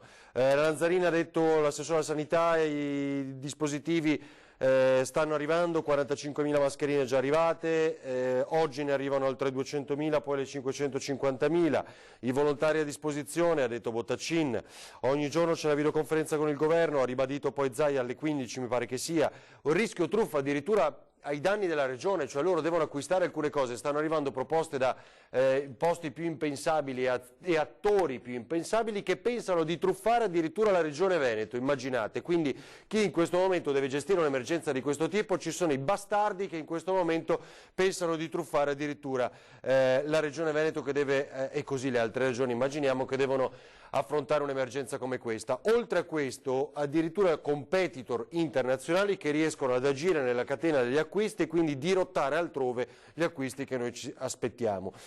Chiusura fabbriche e blocco dei trasporti pubblici, cosa di cui si sta parlando in Lombardia poi nella fattispecie, è tema di dibattito, quindi uno scenario possibile. E se dobbiamo interpretare le parole del governatore Zaia, così come di Massimiliano Fedriga ieri pomeriggio, spesso i governatori ci hanno anticipato una decisione presa successivamente. Dobbiamo immaginare perché nelle videoconferenze probabilmente questa cosa è stata presentata sul tavolo, potrebbe essere lo scenario futuro. Attualmente non lo sappiamo, sarebbero gli stessi imprenditori a domandarlo, ha detto Zaia. Quindi chiusura fabbriche, chiusura imprese e stop dei mezzi di trasporto pubblico. Allora, cos'altro ha detto? Non diamo interpretazione di questo testo, usiamo le prefetture per questo, ma ha ribadito spostiamoci solo per spesa, motivi gravi, il lavoro e eventuali acquisti in farmacia. Le terapie intensive tengono, se c'è un warning a livello nazionale con questo sistema di cross, tutti insieme, tutti di supervisione dei nostri nosocomi, dei nostri ospedali, e accogliamo già 2 pazienti da terapia intensiva della Lombardia, non Covid, partiamo dai non Covid, quindi non coronavirus, li accogliamo, ma partiamo con questa accoglienza in ospedali di zone che non siano in difficoltà o sotto pressione come il Veneto attualmente. Ha parlato di un rischio mutazione del virus, a dire il vero ieri Palù, iniziamo a ascoltare un pezzo, poi andiamo in pubblicità e ci colleghiamo con Padova, ragazzi facciamo così, Palù ha detto che per esempio questo sarebbe un virus fortunatamente stabile, non c'è una mutazione dei virus nel nostro paese, non sarebbe diverso da quello della Lombardia, insomma questo è lo stato attuale. Io racconto 2 cose, faccio il cronista, mi ha colpito molto come ieri il professor Palù, virologo di fama mondiale, abbia chiesto la mucchina appena si è seduto e appena si è alzato per andarsene dallo studio di Ring, non perché noi siamo infetti, disinfettiamo tutto più volte al giorno, come immaginate, addirittura utilizziamo i presidi con i nostri colleghi, quindi le mascherine, ognuno di noi ha il gel igienizzante, abbiamo l'alcol all'ingresso, tutto quanto viene pulito e disinfettato più volte. Apriva le porte con il gomito, io questa cosa ve la racconto, cioè un virologo di fama mondiale ci è venuto a raccontare questa cosa, conosciamo ancora poco di questo maledetto virus, ma lui aveva un'attenzione massima ed è quella che dobbiamo avere noi. Figuriamoci insomma i geni che vanno a fare ancora lo spritz affollando i locali. Allora, vediamo il virus, vi chiedo Daniela, cosa dice il professor Palù del virus, vediamo. Quando c'era l'influenza doveva essere una semplice influenza, poi ora abbiamo capito tutti quanti di fatto che non è una semplice influenza e che è altamente contagiosa e particolarmente virulenta, almeno soprattutto in alcune fasce d'età. Oggi abbiamo dato i numeri della regione in cui chi ha 45-64 anni sono ricoverati nei reparti, addirittura 16 in terapia intensiva in questa fascia d'età, tra i 65 e i 74 14 persone sono in terapia intensiva, tra i 25 e i 44 anni ci sono 2 persone in questo momento in terapia intensiva, quindi sono casi più gravi. Quindi... Allora, mi permette di concludere rispondendo alla sua prima domanda. Mi ha detto cosa sappiamo poi dell'immunità di questi soggetti e cosa ci dirà. Ci dirà molto, perché quando faremo degli studi di popolazione noi potremmo capire cioè quante persone sono venute in contatto con il virus studiando che cosa? La loro risposta anticorpale. Capiremo quante di queste persone sono state asintomatiche, quante potenziali persone in grado di contagiare e anche appunto quanto può durare questa immunità e se queste persone possono venire infettate. Quindi lo studio della risposta anticorpale in questo momento, la faranno i cinesi sicuramente, è quello che ci dirà quanto questo virus ha colpito la popolazione, se come si può pensare quello che noi vediamo è solo la punta di un iceberg, ma in realtà molti soggetti sono stati infettati, anche in forma lieve, e questo ha permesso al diffondersi del contagio. Ricordo però che questo è un virus nuovo, che per la prima volta è comparso e ha toccato la specie umana, e quindi noi eravamo totalmente scoperti dal punto di vista immunitario. Bisogna aspettare che una larga parte della popolazione prenda questo virus per avere la famosa immunità di gregge, com'è anche su questo fronte, e poi l'asintomatico, perché abbiamo detto che non contagiava o non è contagiante finché non sviluppa i sintomi, ma non è mica vero neanche questo più. Allora, per stabilire se effettivamente abbiamo una protezione, un'immunità di gregge e quanto questa dura, se il virus può ricorrere, che era l'altra domanda che lei mi faceva, dovremmo avere uno studio adeguato. Al momento non abbiamo ancora tutti i reattivi per valutare attentamente questa risposta. Bisogna mettere in piedi un test serologico, e questo è il sistema migliore, perché quello che oggi noi facciamo con il cosiddetto tampone, noi analizziamo che cosa? La presenza del virus in fase acuta, quando il virus si sta attivamente replicando. Cioè il tampone, mi perdoni, potrebbe addirittura non rilevare? No, il tampone rileva un virus che replica in fase acuta, ma non sappiamo nulla di quello che è avvenuto prima né quello che avverrà dopo, quando il virus... Sì, ma se il virus non è in forma acuta, cosa vuol dire? Sono asintomatico? Sì. Quindi se io fossi...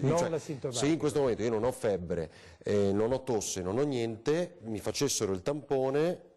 Lei potrebbe avere il virus ma non è rilevato. Perché degli studi dimostrano che anzi dei soggetti asintomatici hanno elevate concentrazioni di virus nel naso e nella mucosa orale tanto quanto li hanno soggetti sintomatici. La statistica che ha detto poco fa, cioè noi oggi vediamo che siamo addirittura tra il 3 e il 4% di mortalità, ma perché è siamo quasi sopra il 5%. Sopra il 5% nel nostro paese, ma perché il campione statistico è limitato? Dico bene, no, come la vuole... non è limitato. Per quanto riguarda i contagiati noi abbiamo fatto più tamponi di tutto il resto d'Europa, quindi non è quello. Quindi questo è un quesito a cui è difficile rispondere in termini biologici.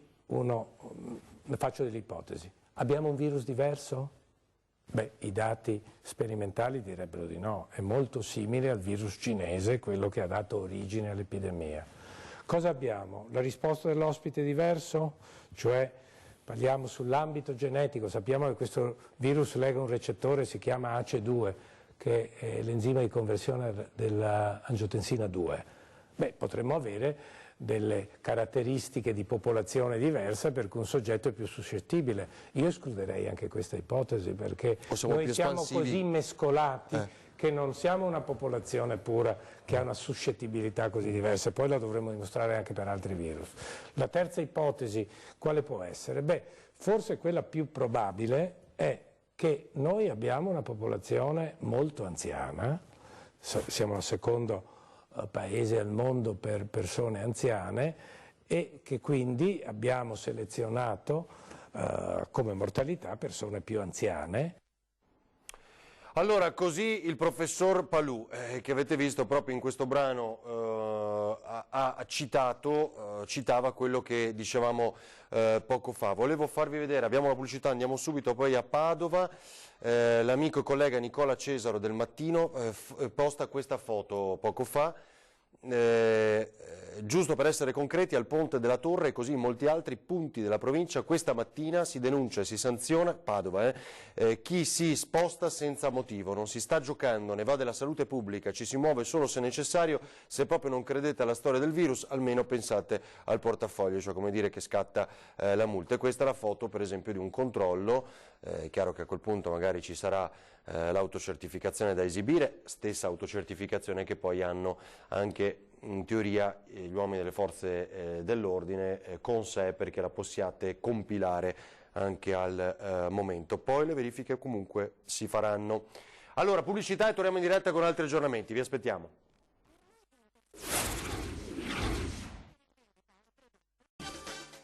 13:18, siamo sempre in diretta in questa edizione straordinaria, abbiamo sentito il lunghissimo appunto stampa del governatore Luca Zaia, due flash. Intanto Ryanair ha sospeso tutti i voli per, dunque adesso ve lo leggo, mi pare Treviso, ma volevo leggervi un'altra notizia che è ora pubblicata dal Gazzettino, un pub pieno di clienti, oltre l'orario imposto dall'ordinanza, licenza sospesa. Ecco una delle foto, Carabinieri di Padova in azione, avevano il locale pieno di clienti quando ieri sera sono intervenuti i carabinieri, almeno 30 gli avventori scoperti durante il blitz fatto dopo le ore 18, il limite massimo di apertura dei locali concesso dall'ordinanza. Al C-Class, il club africano di via Bernina, all'Arcella, di proprietà di due cittadini di origini nigeriane. Immediatamente è scattata la sospensione della licenza, bene sacrosanto. Allora, vediamo Ryanair, tutti i voli domestici da e per Milano Malpensa, sospesi. Bergamo, no, togliamo pure, vi chiedo la schermata anche perché ci sono comunicazioni di servizio. Bergamo, Parma, togliamo la schermata, grazie. Pronto? Togliamo, grazie. Bergamo, tutti i voli domestici da e per Milano Malpensa, Bergamo, Parma e Treviso, dalla mezzanotte di martedì alla mezzanotte dell'8 aprile. Lo comunica la compagnia low cost irlandese a seguito del blocco deciso dal governo italiano degli spostamenti nella zona arancione in Nord Italia, ma di fatto poi è... sapete, tutta zona rossa. Allora, vedo Federico Fusetti. Ciao Federico, buongiorno. A un posto di controllo, Monselice sei tu Federico? Confermo, buongiorno a tutti. Siamo a Monselice, siamo lungo la strada che collega est con Monselice, quindi una strada particolarmente trafficata, per quanto si possa definire trafficata in queste ore, ovviamente flusso inferiore al solito. Questo è un posto di controllo, come giustamente hai detto, non un posto di blocco, quindi non è che ci siano i birilli che di solito fermano le macchine, fanno incanalare le auto in una corsia, eccetera, eccetera. Questo è un posto di controllo, cioè i carabinieri sono presenti in questo caso per verificare la documentazione. Sono al lavoro questo turno in particolare dalle 6 di questa mattina. Qui c'è il capo pattuglia che sta adesso parlando con una signora che si è fermata di sua spontanea volontà per chiedere informazioni, e quindi loro stanno cercando di aiutare il cittadino. La cosa importante è questa, che il messaggio un po' che si deve far passare è questo: non c'è tensione, non c'è allarmismo, non si vuole ovviamente aumentare, far crescere le paure, ma i carabinieri ci sono, cioè i controlli si fanno, loro stanno verificando i documenti in maniera molto molto accurata, quindi quando vengono fermate le auto, ecco adesso la signora si è spostata, probabilmente ora continueranno il loro lavoro e fermeranno un'altra auto, fermeranno un'auto, loro i documenti li verificano, controllano l'autocertificazione, vedono che sia regolare, se c'è bisogno approfondiscono, si raccolgono i dati per poi verificare in un secondo momento che quello che uno ha dichiarato sia vero. C'è anche chi ancora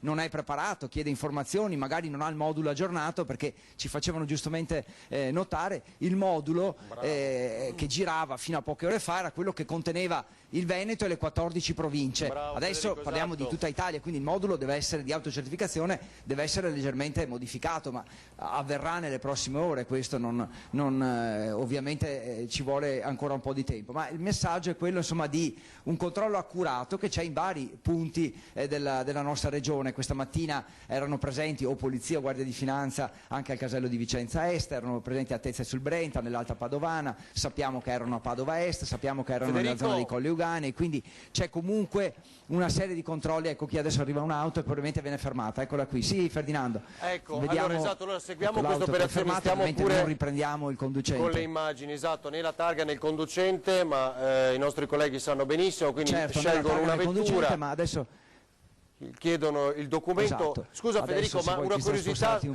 poi lo puoi verificare, esatto, loro hanno comunque una stampa, qualche stampa di questa autocertificazione, no? Perché mi sembra di capire, la devo avere io in auto se mi muovo, eventualmente loro ne hanno alcune copie a disposizione che posso compilare al momento, giusto? Confermo, quindi c'è quasi un sostegno al cittadino della serie ti aiuto io, non ti preoccupare, però poi quello che dichiari deve essere vero. Ecco, adesso il capo pattuglia ha controllato l'autocertificazione, che è la cosa più importante in questo momento. Come vedete viene rispettata comunque la distanza di sicurezza, cioè il carabiniere rimane a distanza, non fa scendere la persona dall'auto se non ce n'è bisogno, rimangono a distanza di sicurezza. Io stesso adesso non ho la mascherina perché sono a distanza di sicurezza sia da Cristian Roca Allende che è con me, sia ovviamente dai carabinieri. Sta chiedendo ulteriore documentazione in questo momento, è la dimostrazione che non è che uno si ferma, mostra il foglio e riparte, viene verificato, c'è accuratezza e se bisogno viene approfondito, quindi sono controlli veri e questo è un invito ulteriore ai cittadini: state a casa se non avete necessità di muovervi. Le persone fermate finora erano in regola, lavoravano qui in zona, risiedevano a Monselice, quelli fermati finora dalla pattuglia, quindi insomma la posizione era regolare. Adesso però ecco, qui ci vuole un po' di tempo in più, dopo magari sentiamo perché, ma evidentemente c'era la necessità di approfondire il motivo per cui questa persona sta circolando. Ecco, adesso gli ha chiesto qualcosa in più, forse i documenti dell'auto. Vi assicuro che, ecco, va detto anche questo, non ci siamo messi d'accordo con loro perché facciano un controllo diverso da quello che fanno di solito. Noi siamo qui come spettatori per raccontarvi quello che accade, quindi se ci vuole più tempo è perché ritengono che debba essere un controllo più accurato, non c'è proprio nessun motivo per cui lo stiano facendo per noi, questo lo vorrei sottolineare. Federico, che poi non si pensi che stiamo facendo vedere chissà. Esatto, sì, poi restiamo, lo dico anche ai ragazzi di regia, con queste immagini di Cristian Roca Allende, vedete appunto poi si fa un'ulteriore verifica, anche perché tu hai toccato un punto importantissimo che era una delle domande che avevamo questa mattina. Cosa è cambiato? Perché non è più il DPCM di prima, quindi non è Lombardia, zona rossa e le 14 province, è tutta Italia, quindi ci vuole un testo diverso e questo lo diciamo anche a chi ci segue da casa. Dove si va a reperire? Perché ancora alcuni siti dei comuni hanno la precedente autocertificazione, dopodiché di certo non è che succede nulla, l'importante è che abbiate questo foglio e che vi muoviate per quegli indifferibili motivi di cui ha parlato ancora poco fa Zaia. Non so se Federico lo hai sentito, quindi è andare al lavoro, fare la spesa, al massimo farmacia, insomma questi elementi un po' più determinanti. Ma vi faccio vedere il sito del Ministero dell'Interno, da questa mattina c'è appunto questa nuova autocertificazione, la trovate qui. nuovo modulo di autodichiarazione per gli spostamenti. Il sito è interno.gov.it, ma basta che voi cerchiate anche su Google Ministero dell'Interno. Quindi nuovo modulo di autocertificazione, cliccate ed eccolo qua. Come vedete il corpo del testo è cambiato rispetto a prima, perché c'è l'articolo 1,1 del decreto del Presidente del Consiglio dei Ministri è il 9 marzo 2020, poi in vigore da questa mattina, ma è quello firmato ieri sera dal Presidente del Consiglio. Lo spostamento è determinato da comprovate esigenze lavorative, situazione di necessità, motivi di salute, rientro presso il proprio domicilio, abitazione o residenza. Bene, state a casa. Federico, come procede lì? Sì, io vorrei aggiungere che in questo momento, poi mi faccio dare la conferma dal capo pattuglia, ma in questo momento sta prendendo dei dati, cioè penso stia copiando alcune parti della autocertificazione. Perché? Perché come ha detto anche il prefetto di Padova ieri, ma come insomma abbiamo sentito dire da molti, c'è la possibilità di una verifica a posteriori, cioè io ti ridò la tua dichiarazione, puoi ripartire, ma quello che hai scritto, io poi come forza di polizia posso andare domani a verificare se è vero, quindi se c'è scritto che sei andato dal medico, poi nulla vieta che le forze dell'ordine chiamino il medico e verifichino che sia stato così, quindi prendono i dati dell'automobilista per poi fare una verifica a posteriori. Non si scherza, c'è una denuncia penale che può arrivare, quindi come dicevo, serenità, nessun panico, però non si scherza, cioè se non c'è una motivazione vera, state a casa. Hai perfettamente ragione Federico, grazie davvero. Torniamo da te tra poco, se hai aggiornamenti, insomma se hai parlato poi appunto con il capo pattuglia e il collega, ringraziando il lavoro come sempre delle forze dell'ordine. Guarda, oggi... solo Ferdinando, prima di salutarti volevo sottolineare, adesso non facciamo in tempo a vederlo, ma tutti gli automobilisti che sono stati fermati finora, al termine dei controlli da parte di questi carabinieri, immagino di tutti, c'è stato comunque un sorriso, perché è una situazione difficile per tutti, per cui ti ridò i documenti, puoi ripartire, un sorriso, buona giornata, mi raccomando, ecco, quindi vorrei sottolineare anche questo. Grazie Federico, torniamo da te se scopri qualcosa in più tra poco, no? Sempre nel rispetto anche della privacy dell'automobilista. Due altre stupidaggini che circolano, cos'era questa? La smentisce anche bufala.net, siccome qualcuno vedo che la condivide anche sui social. Solo su WhatsApp il biocontenimento BSL 4 dal 15 marzo con delibera della Protezione Civile. Possiamo confermarvi in questi minuti che la notizia riguardante il presunto biocontenimento imposto con tanto di delibera della Protezione Civile giri solo su WhatsApp. La serata è stata infatti caratterizzata da una nuova catena che alimenta per l'ennesima volta disinformazione e fake news. E vabbè, insomma anche questa è una stupidaggine, poi insomma se volete ve la andate a leggere, ma è una stupidaggine.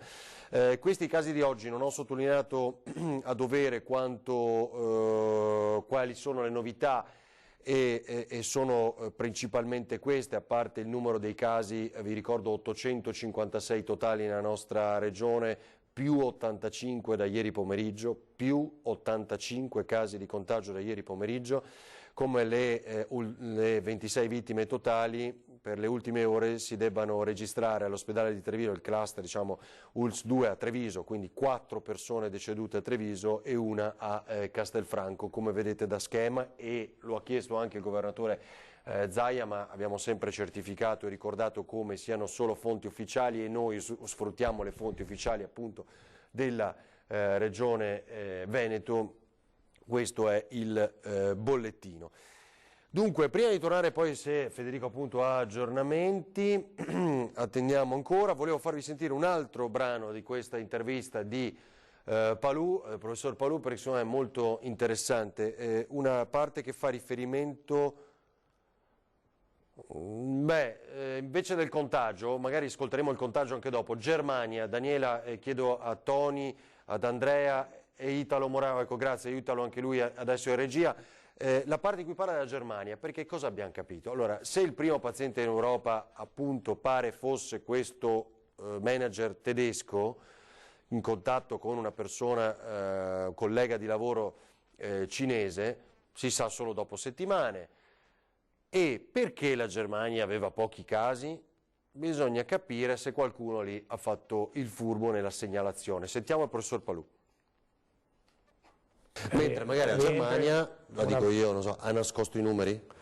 Forse non li ha nascosti la Germania, a quanto ne so, a quanto mi dicono un paio di colleghi virologi tedeschi, dicono di aver avuto a febbraio un strano picco tardivo, loro lo hanno definito, di epidemia stagionale influenzale. Quindi, come sa, l'influenza non viene diagnosticata con un tampone, non si fa diagnosi virologica, anche perché colpisce dal 3 al 10% della popolazione. E quindi la diagnosi si fa su base sintomatologica, sindromica, osservazione di sintomi, febbre, tosse, coriza, cioè secrezione nasale, mal di gola, e sulla stagionalità. Quindi è possibile che ci fossero casi di coronavirus misdiagnosticati come influenza. Allora, in tutto questo poi ci siamo persi molti altri aggiornamenti. Eccolo qua, Bruxelles, 30 voli fra l'Italia e l'aeroporto di Bruxelles sono stati annullati oggi come conseguenza delle misure prese dal governo italiano per arginare l'epidemia da coronavirus. Lo riporta l'agenzia di stampa belga, specificando che si tratta di 15 voli in partenza e di 15 in arrivo dalla penisola, alcuni dei quali della compagnia Brussels Airlines, che ha deciso di annullare alcune rotte su Milano e Venezia. Pensate ai nostri europarlamentari, ho visto una foto nelle scorse ore per esempio anche di Gian Antonio D'Arè, se non ricordo male, a distanza di sicurezza in un aereo vuoto che prendeva il volo per Bruxelles. La British Airways ha annunciato oggi lo stop di tutti i voli da e per l'Italia in seguito alle decisioni adottate ieri dal governo italiano per l'intero territorio nazionale. Finora la compagnia di bandiera britannica si era limitata a cancellare parte dei suoi collegamenti fra il Regno e la penisola. Allora, se volessimo ragionare allargando questo dato, il resto del mondo, le compagnie aeree ci stanno isolando perché noi ci siamo chiusi, diciamo, in questa zona rossa nazionale.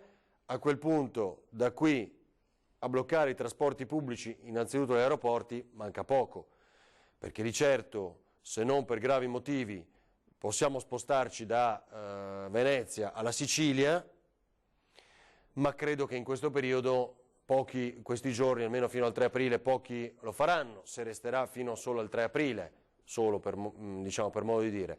Altro tema è il trasporto pubblico locale e chiaramente questi sono ragionamenti, il mondo sta fermando tutti i voli da e per l'Italia, i nostri voli interni probabilmente cominciano ad avere sempre meno senso col passare delle ore e bisogna ragionare sul trasporto pubblico locale. Questi sono i pensieri anche nel leggere e interpretare le notizie che vediamo. Il Papa, un appello alla responsabilità e alla collaborazione con le apposite autorità competenti, arriva anche da Papa Francesco che le definisce assieme alla buona volontà un valore aggiunto di cui il mondo ha estremo bisogno, in una lettera Il Mattino di Padova in cui annuncia che le meditazioni della sua Via Crucis arriveranno dalla parrocchia del carcere Due Palazzi. Il pontefice sottolinea, riferendosi all'epidemia da coronavirus, anche in questi momenti Dio ci sta parlando. C'era una fake news, non so se noi possiamo collegarci con Ilaria, vi chiedo ragazzi, perché più che altro facciamo un po' il punto con lei anche dopo la lunga conferenza stampa del governatore, perché c'era anche una fake news in merito al trasporto pubblico dei vaporetti a Venezia, in merito a una possibile immediata modifica dei servizi di trasporto pubblico di navigazione e automobilistici. Le notizie sono del tutto infondate e prive di fondamento, lo riferisce in una nota l'azienda di trasporto ACTV che gestisce i collegamenti di bus e vaporetti a Venezia. Nessuna decisione, prosegue la società, è stata presa e il confronto con l'amministrazione comunale è costante. Come azienda stiamo valutando una denuncia per procurato allarme a carico di chi diffonde fake news in un momento in cui si dovrebbe attenersi alle disposizioni ufficiali. Condividiamo appieno, registriamo solo il dato, non so a quale fake news probabilmente che gira sui social si riferisca a ACTV, noi diffondiamo invece la nota di ACTV. È vero che lo stesso governatore Luca Zaia, a precisa domanda, chiusura imprese e stop del trasporto pubblico locale, ha detto è un tema del quale non solo in Lombardia ma anche nelle videoconferenze è un tema che è stato posto al dibattito in queste ore. Prima di andare a Venezia, possiamo far vedere quel video brevissimo, Santa Bona? Anche il carcere di Santa Bona ha avuto qualche momento di agitazione nella serata di ieri. avrete forse visto e letto come, ecco, vediamo e sentiamo forse, battono sulle sbarre o utilizzando forse delle pentole.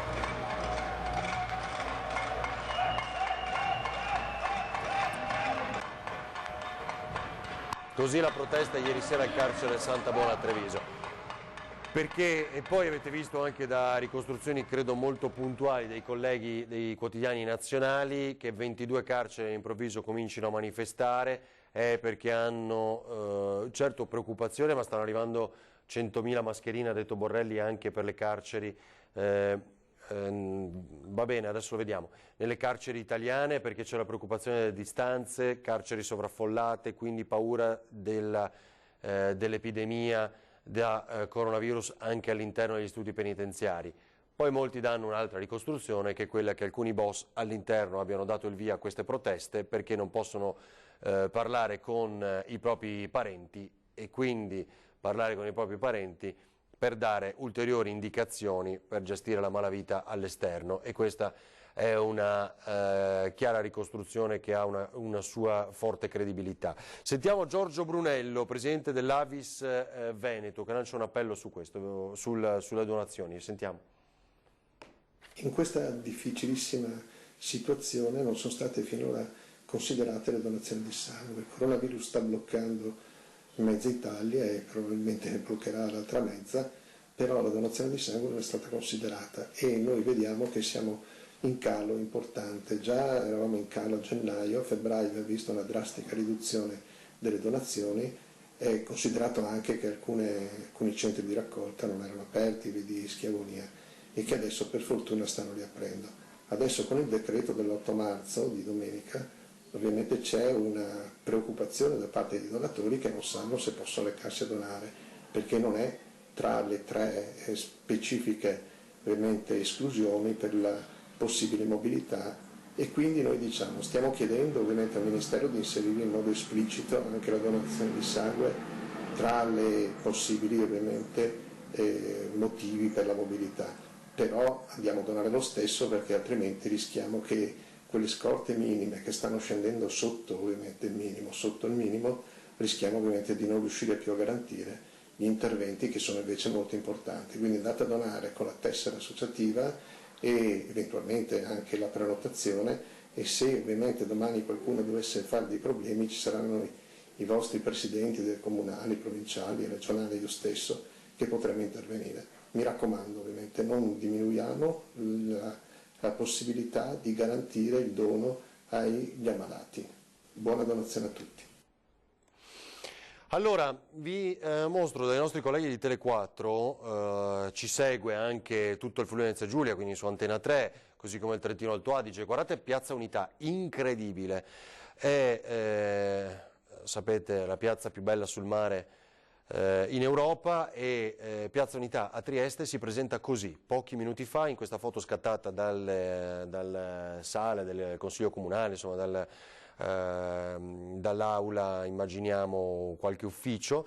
Sulla destra vedete il Caffè degli Specchi deserto, da giorni aveva contingentato gli ingressi, così si presenta Piazza Unità. Ecco, una persona qui, un paio qui, che sembrano a distanza droplet, e poi nessun altro. Davvero impressionante anche questa immagine. Allora ci fermiamo pochi istanti e poi vi facciamo ascoltare un altro momento dell'intervista al professor Palù, che ci ha aiutato a fare chiarezza su molte cose. Di certo dobbiamo dire un po' disarmati come anche la comunità scientifica fino a questo momento abbia capito poco. Ci ha detto e svelato il professor Palù come 20 istituti nel mondo stiano sperimentando dei vaccini, ma ci vogliono mesi, e questo era chiaro sin dalle prime battute. E poi vi mostravo un articolo di oggi al Gazzettino che racconta una cosa di un test che è stato effettuato a Napoli, poi ve lo mostreremo tra poco. Quindi pochi istanti di pubblicità e Palù e queste novità.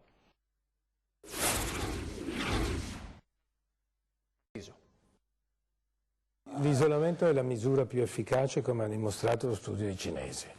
Allora, ci sono delle proiezioni matematiche fatte prima di questi giorni in Cina, Wuhan e Hubei, cioè la Cina, prima ha isolato Wuhan, la metropoli di 11 milioni, poi tutta la regione di oltre 60 milioni di abitanti. Cosa significa isolamento? Vuol dire ridurre la possibilità del contagio. Se io posso infettare 2 o 3 persone, ovviamente se riduco questa possibilità il virus si estingue. Si è calcolato che la vita media all'inizio dell'infezione del virus è di 20 giorni. Il contagio, la curva del contagio, che vuol dire casi di persone contagiate nel tempo, in Cina, se consideriamo l'8 dicembre, quello che il dottor Lin ha denunciato come l'inizio di questa epidemia in Cina, e andiamo a vedere oggi abbiamo 10, 30, 40 casi nello Hubei. Quindi cosa vuol dire? 30 dire che casi la nuovi, curva epidemica è salita molto linearmente, addirittura in fase quasi esponenziale, è diminuita, ha raggiunto un plateau, una stabilizzazione, e poi è decresciuta ed oggi è scemata quasi totalmente. Quindi, e questo cioè è la Cina ne sta uscendo, possiamo dire questo? È venuto nel giro di 3 mesi, 100 giorni circa, con un apice verso metà febbraio. Quindi, e perché questo è avvenuto? Questa è una dimostrazione palese che l'isolamento, quindi inteso come isolamento in casa, evitare i contatti, e sa che i cinesi hanno usato misure non solo molto coercitive ma addirittura sanzionatorie molto gravi, quindi sono riusciti, e questo è un esempio. Quindi se noi dobbiamo prendere come esempi quello che ci dice la scienza ci direbbe che quello è il modello da seguire, e mi pare che lo stiamo un po' seguendo. Ovviamente non possiamo applicare le stesse misure che hanno applicato i cinesi, e sicuramente l'andamento della curva, della progressione e dell'estinzione dell'epidemia sarà un po' diversa da noi. Allora, così il professor Palù, ci sono molte cose ovviamente che dobbiamo ancora dirvi. Per esempio, la Lombardia chiude tutto, ci scrive Lorena. Non chiude tutto, è una richiesta, lo ha detto molto chiaramente anche poco fa il governatore Zaia, tema di cui parliamo e che abbiamo approfondito. La richiesta della Lombardia, se volete facciamo vedere l'apertura del Corriere.it, eccolo qua, tutto chiuso per 15 giorni tranne alimentari e farmacie, la richiesta della Lombardia. Incontro contro opposizioni, stanziare almeno 30 miliardi, certo il congedo parentale come cambia, poi ne parleremo. L'assessore Gallera, altri 15 giorni così non li reggiamo, chiudiamo interamente la Lombardia, vedete appunto è l'appello, ed è proprio vero, alla fin fine l'unica cosa è questa che dicevamo anche ieri, siamo stati forse i primi a dirlo ancora prima che l'Italia diventasse zona rossa. In Cina calano i contagi, solo 19 nuovi casi in una regione da 60 milioni di abitanti che è l'Hubei, dove c'è Wuhan, 11 milioni di abitanti, l'Austria divieto d'ingresso per gli italiani. Vabbè, tanto abbiamo il paese più bello del mondo, quindi capirai. Allora, la richiesta della Lombardia, tutto chiuso per 15 giorni tranne alimentari e farmacie. Se questa cosa dovesse essere stabilita, non si fa per la sola Lombardia, perché avete sentito molto chiaramente il Premier Conte ribadire più volte come non possono certe decisioni regionali superare, andare in contrasto, cambiare quanto stabilito a livello nazionale. Ormai sappiamo che se una decisione viene presa sarà a livello nazionale, ormai abbiamo capito questo, quindi se si dovesse prendere questa decisione sarebbe valida per tutti, immaginiamo, e quindi anche il Veneto. Alessandro ci segnala... Sì, questo medico che racconta che addirittura l'aspirina C è la causa del Covid-19, immagino che nessuno di voi condivida un video così imbecille. Ieri sera, dice Barbara, il virologo in prima linea in ospedale ha ipotizzato a Milano che probabilmente c'è qualcosa che sbagliamo. I cinesi hanno spiegato che è 4 metri la distanza di sicurezza, la mascherina bisogna tenerla su tutti sempre, cioè averla indosso tutti sempre, anche fuori dagli ospedali, dobbiamo girare con la mascherina, forse stiamo sbagliando, i casi sono in aumento, l'isolamento e ascoltare i suggerimenti di Wuhan, certo lo stanno facendo anche i nostri organi sanitari, Barbara, vero, anche i guanti a volte, basta che poi non ci mettiamo i guanti in bocca. Ah, perché no in collegamento? Vabbè, non in collegamento video? Marco? Sì, eccoci qua Ferdinando. Ma non riusciamo a collegarci in video? Non sono in questo momento in... Ah, ok, va bene. Senti, abbiamo mostrato, Marco Stabile, caporedattore a Tele4, Marco, abbiamo mostrato poco fa la foto di quella Piazza Unità deserta, impressionante. Senti, cosa ci vuoi raccontare di novità e se hai anche le ultimi dati che riguardano il Friuli Venezia Giulia? Allora, aggiornamento dati sui casi ancora non c'è, quindi rimaniamo a 93 casi, di cui 53 a Trieste, 2 decessi collegati al coronavirus e 19 persone in ospedale. Il tema è che però quella foto riguarda, diciamo, pochi minuti fa, quindi l'ora di pranzo. Questa mattina in realtà in Piazza Unità un po' di gente c'era, e ancora di più in Piazza Goldoni, che è un po' il centro nevralgico della città da un punto di vista trasportistico. Il problema è che molti non hanno inteso bene le misure, ovvero stare a casa salvo motivi indifferibili, punto. Quindi motivi indifferibili che voi avete ripetuto già 1000 volte, penso, farmacia, visite mediche urgenti che non si possono fare in altra maniera a casa, oppure la spesa per poi rientrare velocemente nelle proprie abitazioni. Abbiamo visto diversi purtroppo anziani a Trieste, anche con bastoni e stampelle, aggirarsi nel centro cittadino il primo giorno, la prima mattina di zona rossa. Ecco, il nostro messaggio ripetuto e reiterato anche sulla scorta di come dire, un'indicazione informale, ma che sicuramente si formalizzerà nel pomeriggio da parte del Presidente della Regione, che vuole chiaramente tenere il punto su questo fronte, ovvero dire alle persone di stare a casa. Sembrerà banale, ma il primo giorno in una zona ancora non così marcatamente colpita come invece raccontate voi dal Veneto, nelle vostre zone dove insomma l'emergenza è anche attiva da più tempo, bisogna fare un po' di pressing soprattutto su quelle categorie fragili, su quelle categorie anziani che hanno maggiori rischi conseguenti, quindi anche diciamo così su mandato presidenziale ci facciamo interpreti di questo allerta alle persone tutte, ma in particolare quelle più fragili con ancora maggiore vigore. Quanto al resto è una Trieste che insomma si è risvegliata in una situazione che mai pensavamo di vivere fino a qualche giorno fa. Ieri tra l'altro il Presidente Fedriga ha chiesto proprio questo, lo ha fatto nella conferenza stampa delle 17, ha chiesto la zona rossa nazionale, so che lo aveva anticipato anche in collegamento con Antenna 3 il giorno precedente, zona rossa che è arrivata proprio puntualmente ieri sera. Noi abbiamo dato in diretta nel corso del Caffè dello Sport, programma sportivo a cui tra l'altro partecipavano alcuni sportivi, uno originario di Monza, uno della Liguria, che anche essi hanno commentato diciamo con un certo sdegno quegli episodi dei milanesi e quanti altri che si sono spostati fuori dalla regione, no? Quasi con una sorta di fuga. E anche a Trieste, così come dalle vostre parti, tiene banco il discorso degli americani delle squadre di basket. Se ne andranno via tra qualche giorno, visto che alcuni casi ci sono già stati. C'è anche questo tipo di discorso, a patto che i campionati ripartano, perché onestamente ieri sera tra gli esperti del settore, al di là della Serie A di calcio che insomma forse è un mondo diverso, ma tutti gli altri campionati, come dire, è molto molto probabile, ci prendiamo la responsabilità comunque di ipotizzarlo, che possano finire qui. Lo ha detto anche questa mattina Roberto Cosolini, che oltre a essere già stato sindaco di Trieste, assessore regionale, era anche presidente della squadra di basket locale pochi anni fa, e anche lui ha detto: Marco, io congelerei tutto. Senti, abbiamo raccontato più volte, turisti, anche Trieste è una città meravigliosa, meta di molti turisti, spariti, vero?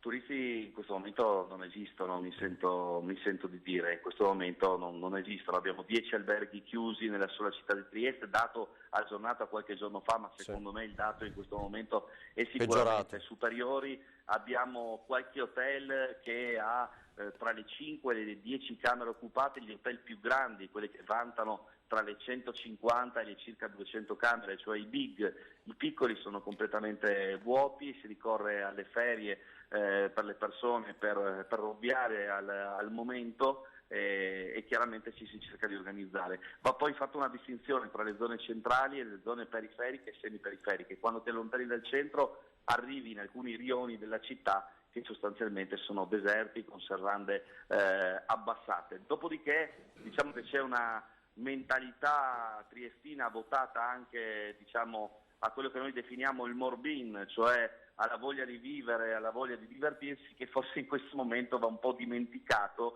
per passare a più miti consigli e quindi starsene fondamentalmente a casa. Banalizzo, ma forse meglio frasi chiare che tanti giri di parole. Va bene Marco, grazie davvero, Marco Stabile, e buon lavoro, perché appunto anche Tele4 è in straordinaria in questi giorni per seguire l'evolversi di questa emergenza sanitaria. Grazie a Marco Stabile, caporedattore a Tele4. Saluto e ringrazio il Presidente della Provincia Stefano Marcon, grazie per essere con noi, buon pomeriggio. Buongiorno a tutti i cittadini e a tutti gli ascoltatori. Allora, arrivato qui a San Biagio di Callalta, com'è la situazione nelle strade? La situazione delle strade è una situazione che non vede grande traffico, penso si possa riassumere in quel traffico che è limitato allo spostamento delle merci, e per certi aspetti diciamo che è una misura che ci consente di far mantenere vivo il tessuto produttivo, il mondo del lavoro, che già sta pagando dazio rispetto a questa emergenza, che è un'emergenza importante, mai vissuta dalle nostre generazioni e neanche dalle generazioni che ci hanno preceduto. Quindi sì, una situazione tesa per certi aspetti, ma che, voglio ricordare, a meno di 24 ore dalla firma del decreto del Presidente del Consiglio dei Ministri, che ha equiparato la provincia di Treviso a tutto il resto d'Italia come zona a contenimento rafforzato della diffusione del virus. Allora, lei è sindaco di Castelfranco, dove si è registrata la prima vittima nelle scorse ore, con l'aggiornamento di questa mattina. C'è stato un decesso presso il nostro nosocomio, non ho ancora informazioni puntuali sulle generalità del deceduto, nel senso che non è certo che sia un residente del comune di Castelfranco Veneto, e sono in attesa di avere alcune informazioni puntuali, rispetto alle quali poi, al di là del cordoglio rispetto alla famiglia naturalmente che voglio esprimere, approfitto dell'occasione, rispetto alla quale adegueremo le procedure che sono purtroppo già testate. Senta Presidente, cosa si sente di dire a chi la segue in questo momento? Perché secondo me dei messaggi forti vanno mandati. Scusi, do solo un aggiornamento. Non bisogna saltare i supermercati, la catena alimentare di distribuzione non sarà mai interrotta, i supermercati saranno sempre riforniti. È l'appello che il vice capo della protezione civile e coordinatore del comitato tecnico scientifico Miozzo rivolge agli italiani. Quante volte l'abbiamo detto in questi giorni, l'abbiamo anche fatto vedere. Quindi non assaltate i negozi di generi alimentari, che avranno tutto il necessario per la quotidianità. Ci sarà tutto quello che serve e saranno sempre a disposizione. Prego Presidente. Ecco, questi sono i timori dei cittadini, i dubbi che hanno. E perché? Perché insomma c'è un'informazione che corre veloce e il più delle volte ormai non è corretta per certi aspetti. Quindi io i cittadini li invito ad informarsi correttamente e a non trovare, oppure a interrogarsi per trovare un modo per stare a casa piuttosto che cercare una giustificazione per uscire di casa. E capiamo il disagio, è palese, è una situazione alla quale non eravamo abituati, ma questa è la misura che, se sarà applicata in modo efficace, darà una risposta veloce a quel che è l'obiettivo che ci siamo dati e che ci è stato dato, cioè contenere la propagazione del contagio. Questo mi sento di dire. Per essere chiari, quel che parliamo, no? Anche quando qualcuno si sente spavaldo, a oggi abbiamo al Sacco, quindi parliamo di Milano, 23 pazienti intubati in terapia intensiva, però in Lombardia sono più di 500 malati che richiedono la terapia intensiva e la ventilazione meccanica. Ogni giorno ne intubiamo dai 30 ai 50, sono numeri da guerra, questo glielo posso confermare, è il direttore della terapia intensiva del Sacco di Milano, Emanuele Catena. Di questo stiamo parlando, ecco, per essere chiari. Bene, ha fatto bene a mettere in evidenza questi numeri, perché questa è la preoccupazione. Noi dobbiamo ricordare che le terapie intensive nell'attività ordinaria sono occupate da coloro che hanno avuto un ictus piuttosto che un infarto importante, insomma da tutti coloro che hanno bisogno della terapia intensiva. C'era un polmone e c'è per dei casi di emergenza. Oggi questo polmone sta per essere saturato a livello nazionale e quando sarà saturo diventa diventa difficile da gestire, impone a fare delle scelte che non sono semplici da fare. Per prevenire questa cosa dobbiamo tutti, ma veramente tutti, non andare in giro. Io ieri sera a Castelfranco Veneto sono andato a fare un sopralluogo per vedere l'efficacia delle misure e devo dire che sostanzialmente ho trovato una città deserta, e quindi nel contesto in cui viviamo ho detto ok, evidentemente rispondono i cittadini. Poi ho trovato anche qualcuno che passeggiava, per l'amor di Dio, perché c'era, ma non dovrebbe esserci. Non dovrebbe esserci, perché non dobbiamo banalizzare questa cosa, perché se fossimo noi ad aver bisogno della terapia intensiva, io credo che ci interroghiamo sul fatto di andare in giro piuttosto che no. Questa è la cosa che volevo aggiungere solo un tema, diciamo, a questo dibattito che era riportato in un articolo di Nicoletta Cozzo oggi sul Gazzettino, l'intervista all'oncologo Paolo Ascerto, fratello del l'ex parlamentare Filippo Ascerto. La speranza da un farmaco per l'artrite, i primi 2 malati ora stanno meglio, addirittura con questo farmaco è in via sperimentale utilizzato all'Istituto Partenopeo Pascale. Nell'arco di qualche ora è migliorato di molto il paziente intubato e che oggi tornerà a una respirazione normale. È una sperimentazione scoperta più o meno per caso, almeno non voglio citare in maniera errata, però così è andata e ora verrà provato su più pazienti, quelli tra l'altro più gravi, e altri nosocomi d'Italia, pare altri ospedali stiano cercando di sfruttare questa via che potrebbe essere un lenitivo, in qualche maniera alleviare soprattutto le sofferenze maggiori, i casi peggiori. Dopodiché registriamo, vi raccontiamo questa cosa sulla stampa, scritto da colleghi. Presidente, le farei vedere Padova però, perché è proprio una cosa che citava lei adesso, il coprifuoco appunto delle 18, nel racconto dei nostri colleghi a Padova. Vediamo. Una città deserta, poche bici sfrecciano veloci verso casa, negozi vuoti, anche le tabaccherie hanno scelto di chiudere, mentre una pattuglia della polizia locale attraversa le piazze. Serrande abbassate e un silenzio surreale. Piazza delle Erbe è scattato il coprifuoco puntuale alle 6 di sera. Scatta il coprifuoco per i bar di Padova, porte chiuse, tavolini raggruppati. Negli storici bar Nazionale e bar degli Osei, tra Piazza delle Erbe e Piazza della Frutta, l'orario consueto dello spritz è diventato un silenzioso momento in cui si spengono le luci e si ferma l'attività. Le strade del ghetto, luogo di movida e solitamente popolate da studenti universitari, sembrano un fermo immagine da quanto sono vuote. Solo qualche pizzeria lascia le luci accese. Dopo le 18 è consentito solo il cibo per asporto. Piazza Insurrezione senza auto non si vede nemmeno d'estate durante le vacanze. La città si ferma e chiude anche il Pedrocchi, il caffè senza porte. Così nel racconto di Valentina Visentin. Senta Presidente, tra poco tra l'altro riascolteremo, perché magari quelli che lavorano, non so, saranno rientrati a casa, quindi riascolteremo la prima parte di Luca Zaia tra pochissimo, questa lunghissima conferenza stampa di oltre 50 minuti, ma una prima parte la riascolteremo insieme tra poco, anche per fissare, lo ricordiamo ancora una volta, alcuni dettagli importanti. Io non so, Presidente, se lei ha avuto modo di ascoltare, ha ricordato tantissime cose, ha ricordato quanto ha detto anche lei adesso, che bisogna stare a casa, ci si muove solo per motivi indifferibili. E adesso vi ricordo anche un'altra cosa: dal sito del Ministero dell'Interno potete scaricare il nuovo modulo, che è valido appunto per l'intero paese, non ha più le specifiche della Lombardia e le 14 province, e che reca sempre quei motivi là. Abbiamo visto i controlli in diretta poco fa con Federico Fusetti.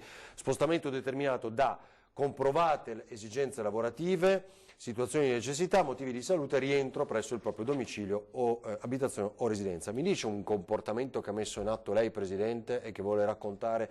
La mascherina ce l'ha, è riuscito a trovarla? La mascherina ce l'ho e mi è stata data, ce l'ho anche per motivi di lavoro, perché siamo a contatto con persone, e quindi è una delle prescrizioni che stanno mandando avanti anche le imprese, in modo tale da poter certificare che il prodotto che movimentano abbia avuto delle precauzioni in fase di entrata e uscita dalle proprie fabbriche. Ed è importantissimo questo, specialmente per chi lavora con l'estero. Mi arrivano notizie che l'Austria sta ponendo delle limitazioni piuttosto che controlli dalla della Slovenia, e quindi noi dobbiamo far sì che non ci si fermi e che attestiamo che ciò che portiamo in giro ha avuto delle precauzioni per il contenimento della propagazione del virus.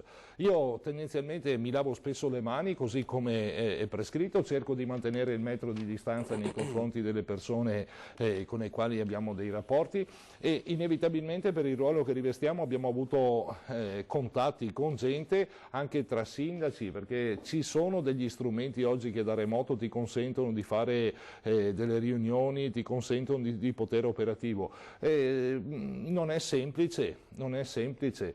Guardi, io stavo pensando un po' anche ai colleghi sindaci con i quali insomma abbiamo avuto dei momenti di confronto per cercare di dare dei messaggi univoci al territorio, ma non è semplice, anche là arrivano delle indicazioni che in una parte di un territorio si comportano in un modo, indicazioni che da parte di un altro territorio e ci mette nelle condizioni di interrogarci. Dobbiamo ricondurre tutto alla ratio oppure alla motivazione per la quale noi siamo in questa situazione, cioè che è una situazione di emergenza che deve limitare gli spostamenti. Punto. Abbiamo visto che ha funzionato. Io sono in contatto con il sindaco di Codogno, che è presidente della provincia di Lodi, che adesso è uscito dalla zona rossa e quindi non è più per certi aspetti chiusa, così come era prima, è equiparata alla nostra zona, e sta mandando messaggi alle persone di continuare a mantenere determinate precauzioni, determinati comportamenti, perché sono per certi aspetti, hanno invertito la tendenza, ma non sono ancora fuori da questa situazione di disagio.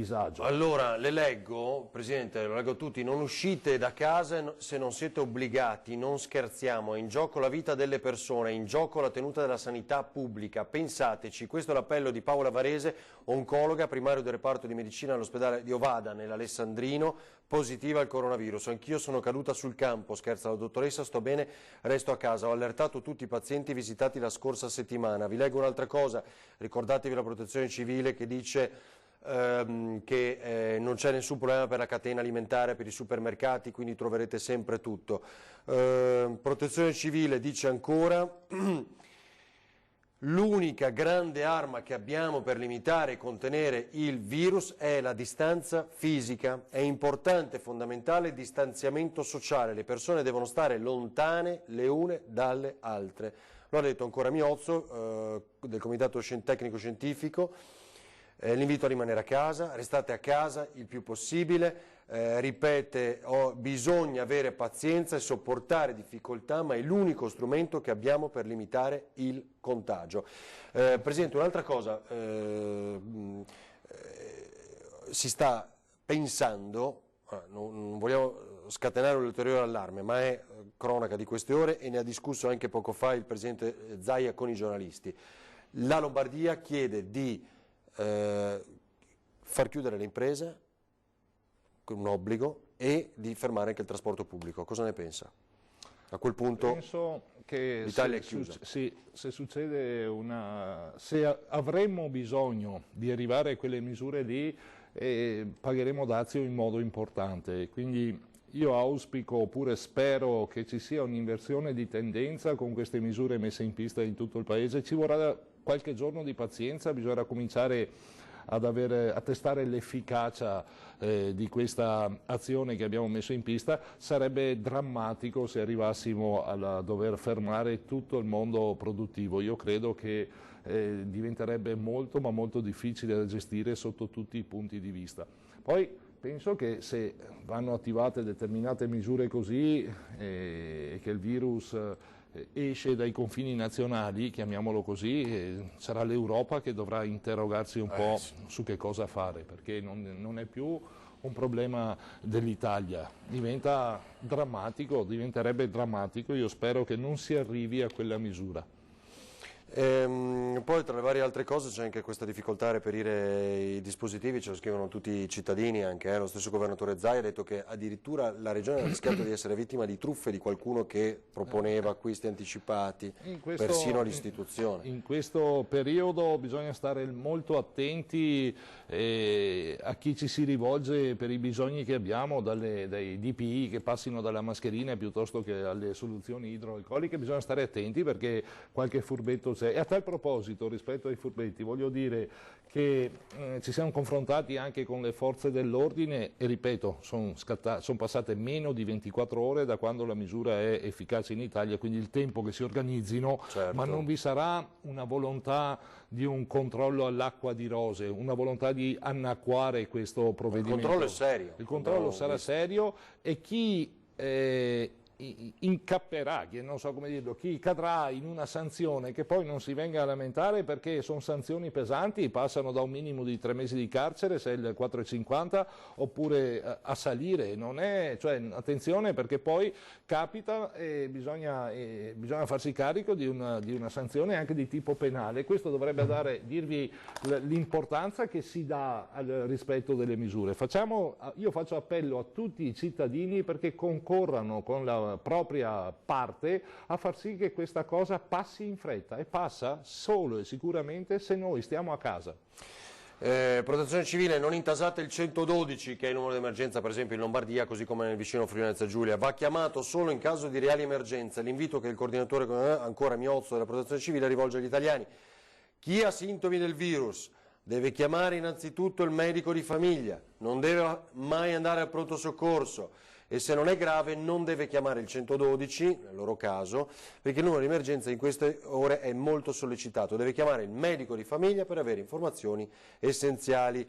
Altro dato che aggiungo interessante, poi su questo magari un commento del Presidente Marcon, si sono conclusi quasi dappertutto i disordini che hanno interessato nella giornata di ieri oltre 20 istituti penitenziari, 22. In molti di essi le violente proteste e l'occupazione di spazi detentivi da parte dei detenuti sono terminate, e i reclusi hanno fatto rientro nelle camere di pernottamento. In alcuni istituti la situazione non è ancora definita, le manifestazioni sono tuttora in corso, lo fa sapere il DAP con una nota. Presidente, che dice di questo? Anche a Treviso abbiamo mostrato ieri sera una piccola protesta, però c'è stata. Dico che spero che i detenuti non abbiano bisogno della terapia intensiva, che i familiari dei detenuti non abbiano bisogno della terapia intensiva, perché tutte queste misure sono declinate a tutti i livelli, anche ai detenuti, quindi non è un particolare aggravio della loro condizione. Se lì sono perché sono chiamati a scontare una pena, i familiari dovrebbero esserne consapevoli e la situazione vale anche per loro. Quindi l'emergenza, io non trovo giustificazione che ci sia una reazione così esagerata perché sono detenuti. E cosa dovrebbero dire gli altri? Insomma, siamo tutti in queste condizioni.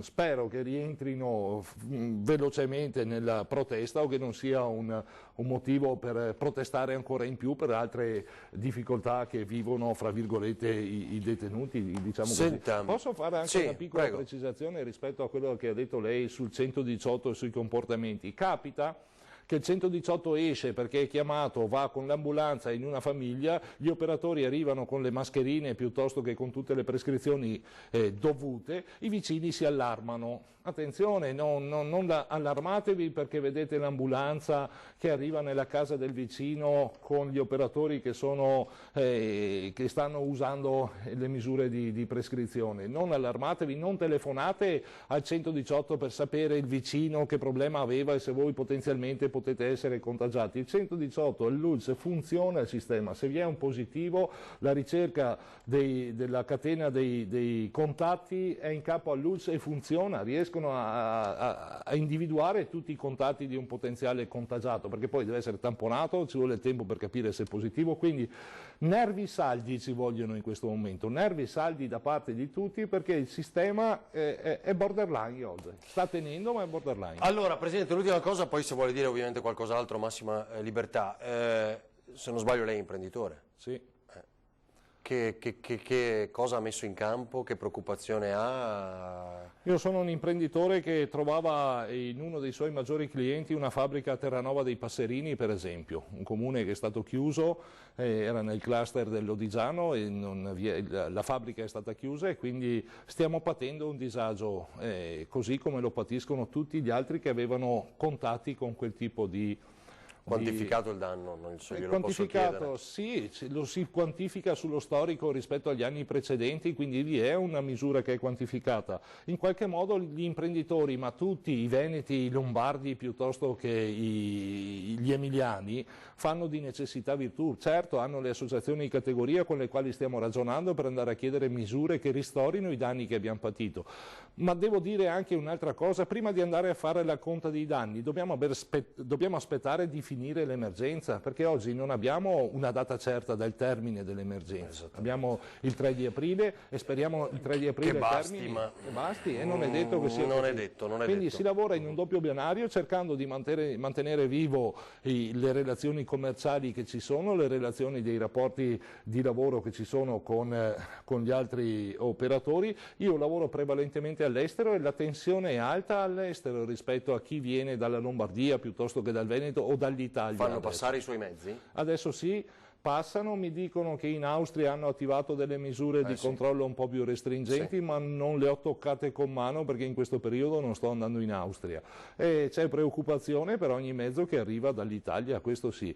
Ma con le aziende, per esempio, anche quelle estere, se devo dire la verità, si stanno informando preventivamente, chiedendo se vi è un'attestazione, per esempio, che la merce che si movimenta, quello che le dicevo prima, abbia subito un processo di tutela rispetto al contagio. Ad esempio, entri in una fabbrica con la mascherina, trovi la soluzione idroalcolica, non entri a contatto con operatori, ci sono le misure di prevenzione attivate anche al mondo produttivo. Questo ci consente di presentarci con i clienti finali con una misura posta a monte, quindi capiscono che non siamo fermi con le mani in mano, capite tutti, il mondo imprenditoriale, e teniamo duro.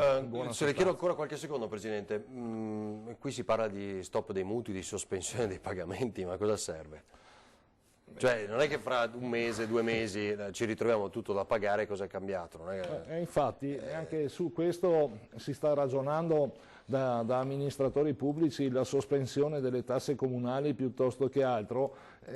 Sono misure che non danno una risposta, perché appunto quando ci sarà la scadenza poi si andrà a dover ottemperare alla scadenza.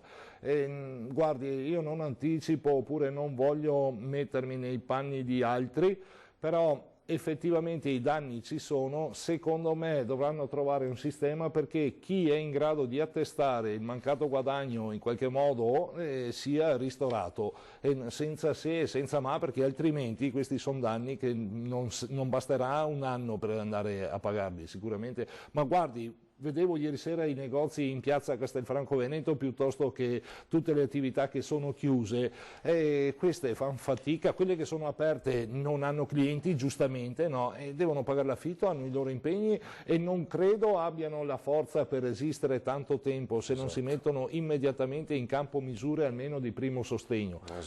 Su questo il governo dovrebbe interrogarsi. Non so se i 7 miliardi e mezzo di cui parlano siano sufficienti, ma ho qualche dubbio. L'opposizione oggi arriva come siano almeno 30 quelli necessari, no? Io vi saluto, direttore. Presidente, grazie davvero. Vado in giunta che ci confrontiamo per applicare. In videoconferenza o in presenza? No, la facciamo rispettando i droplet, quindi 1 metro di distanza, e soluzioni idroalcoliche, non ci diamo la mano. E se fa più di 2 metri sempre meglio, insomma, qua adesso si dice addirittura Trevigiani, 4. Forza che ne usciamo, forza che ne usciamo. Grazie davvero a Stefano Marcon, grazie. Saluti, Presidente della provincia di Treviso e sindaco di Castelfranco. Pochi istanti di pubblicità e altri aggiornamenti, vi aspettiamo.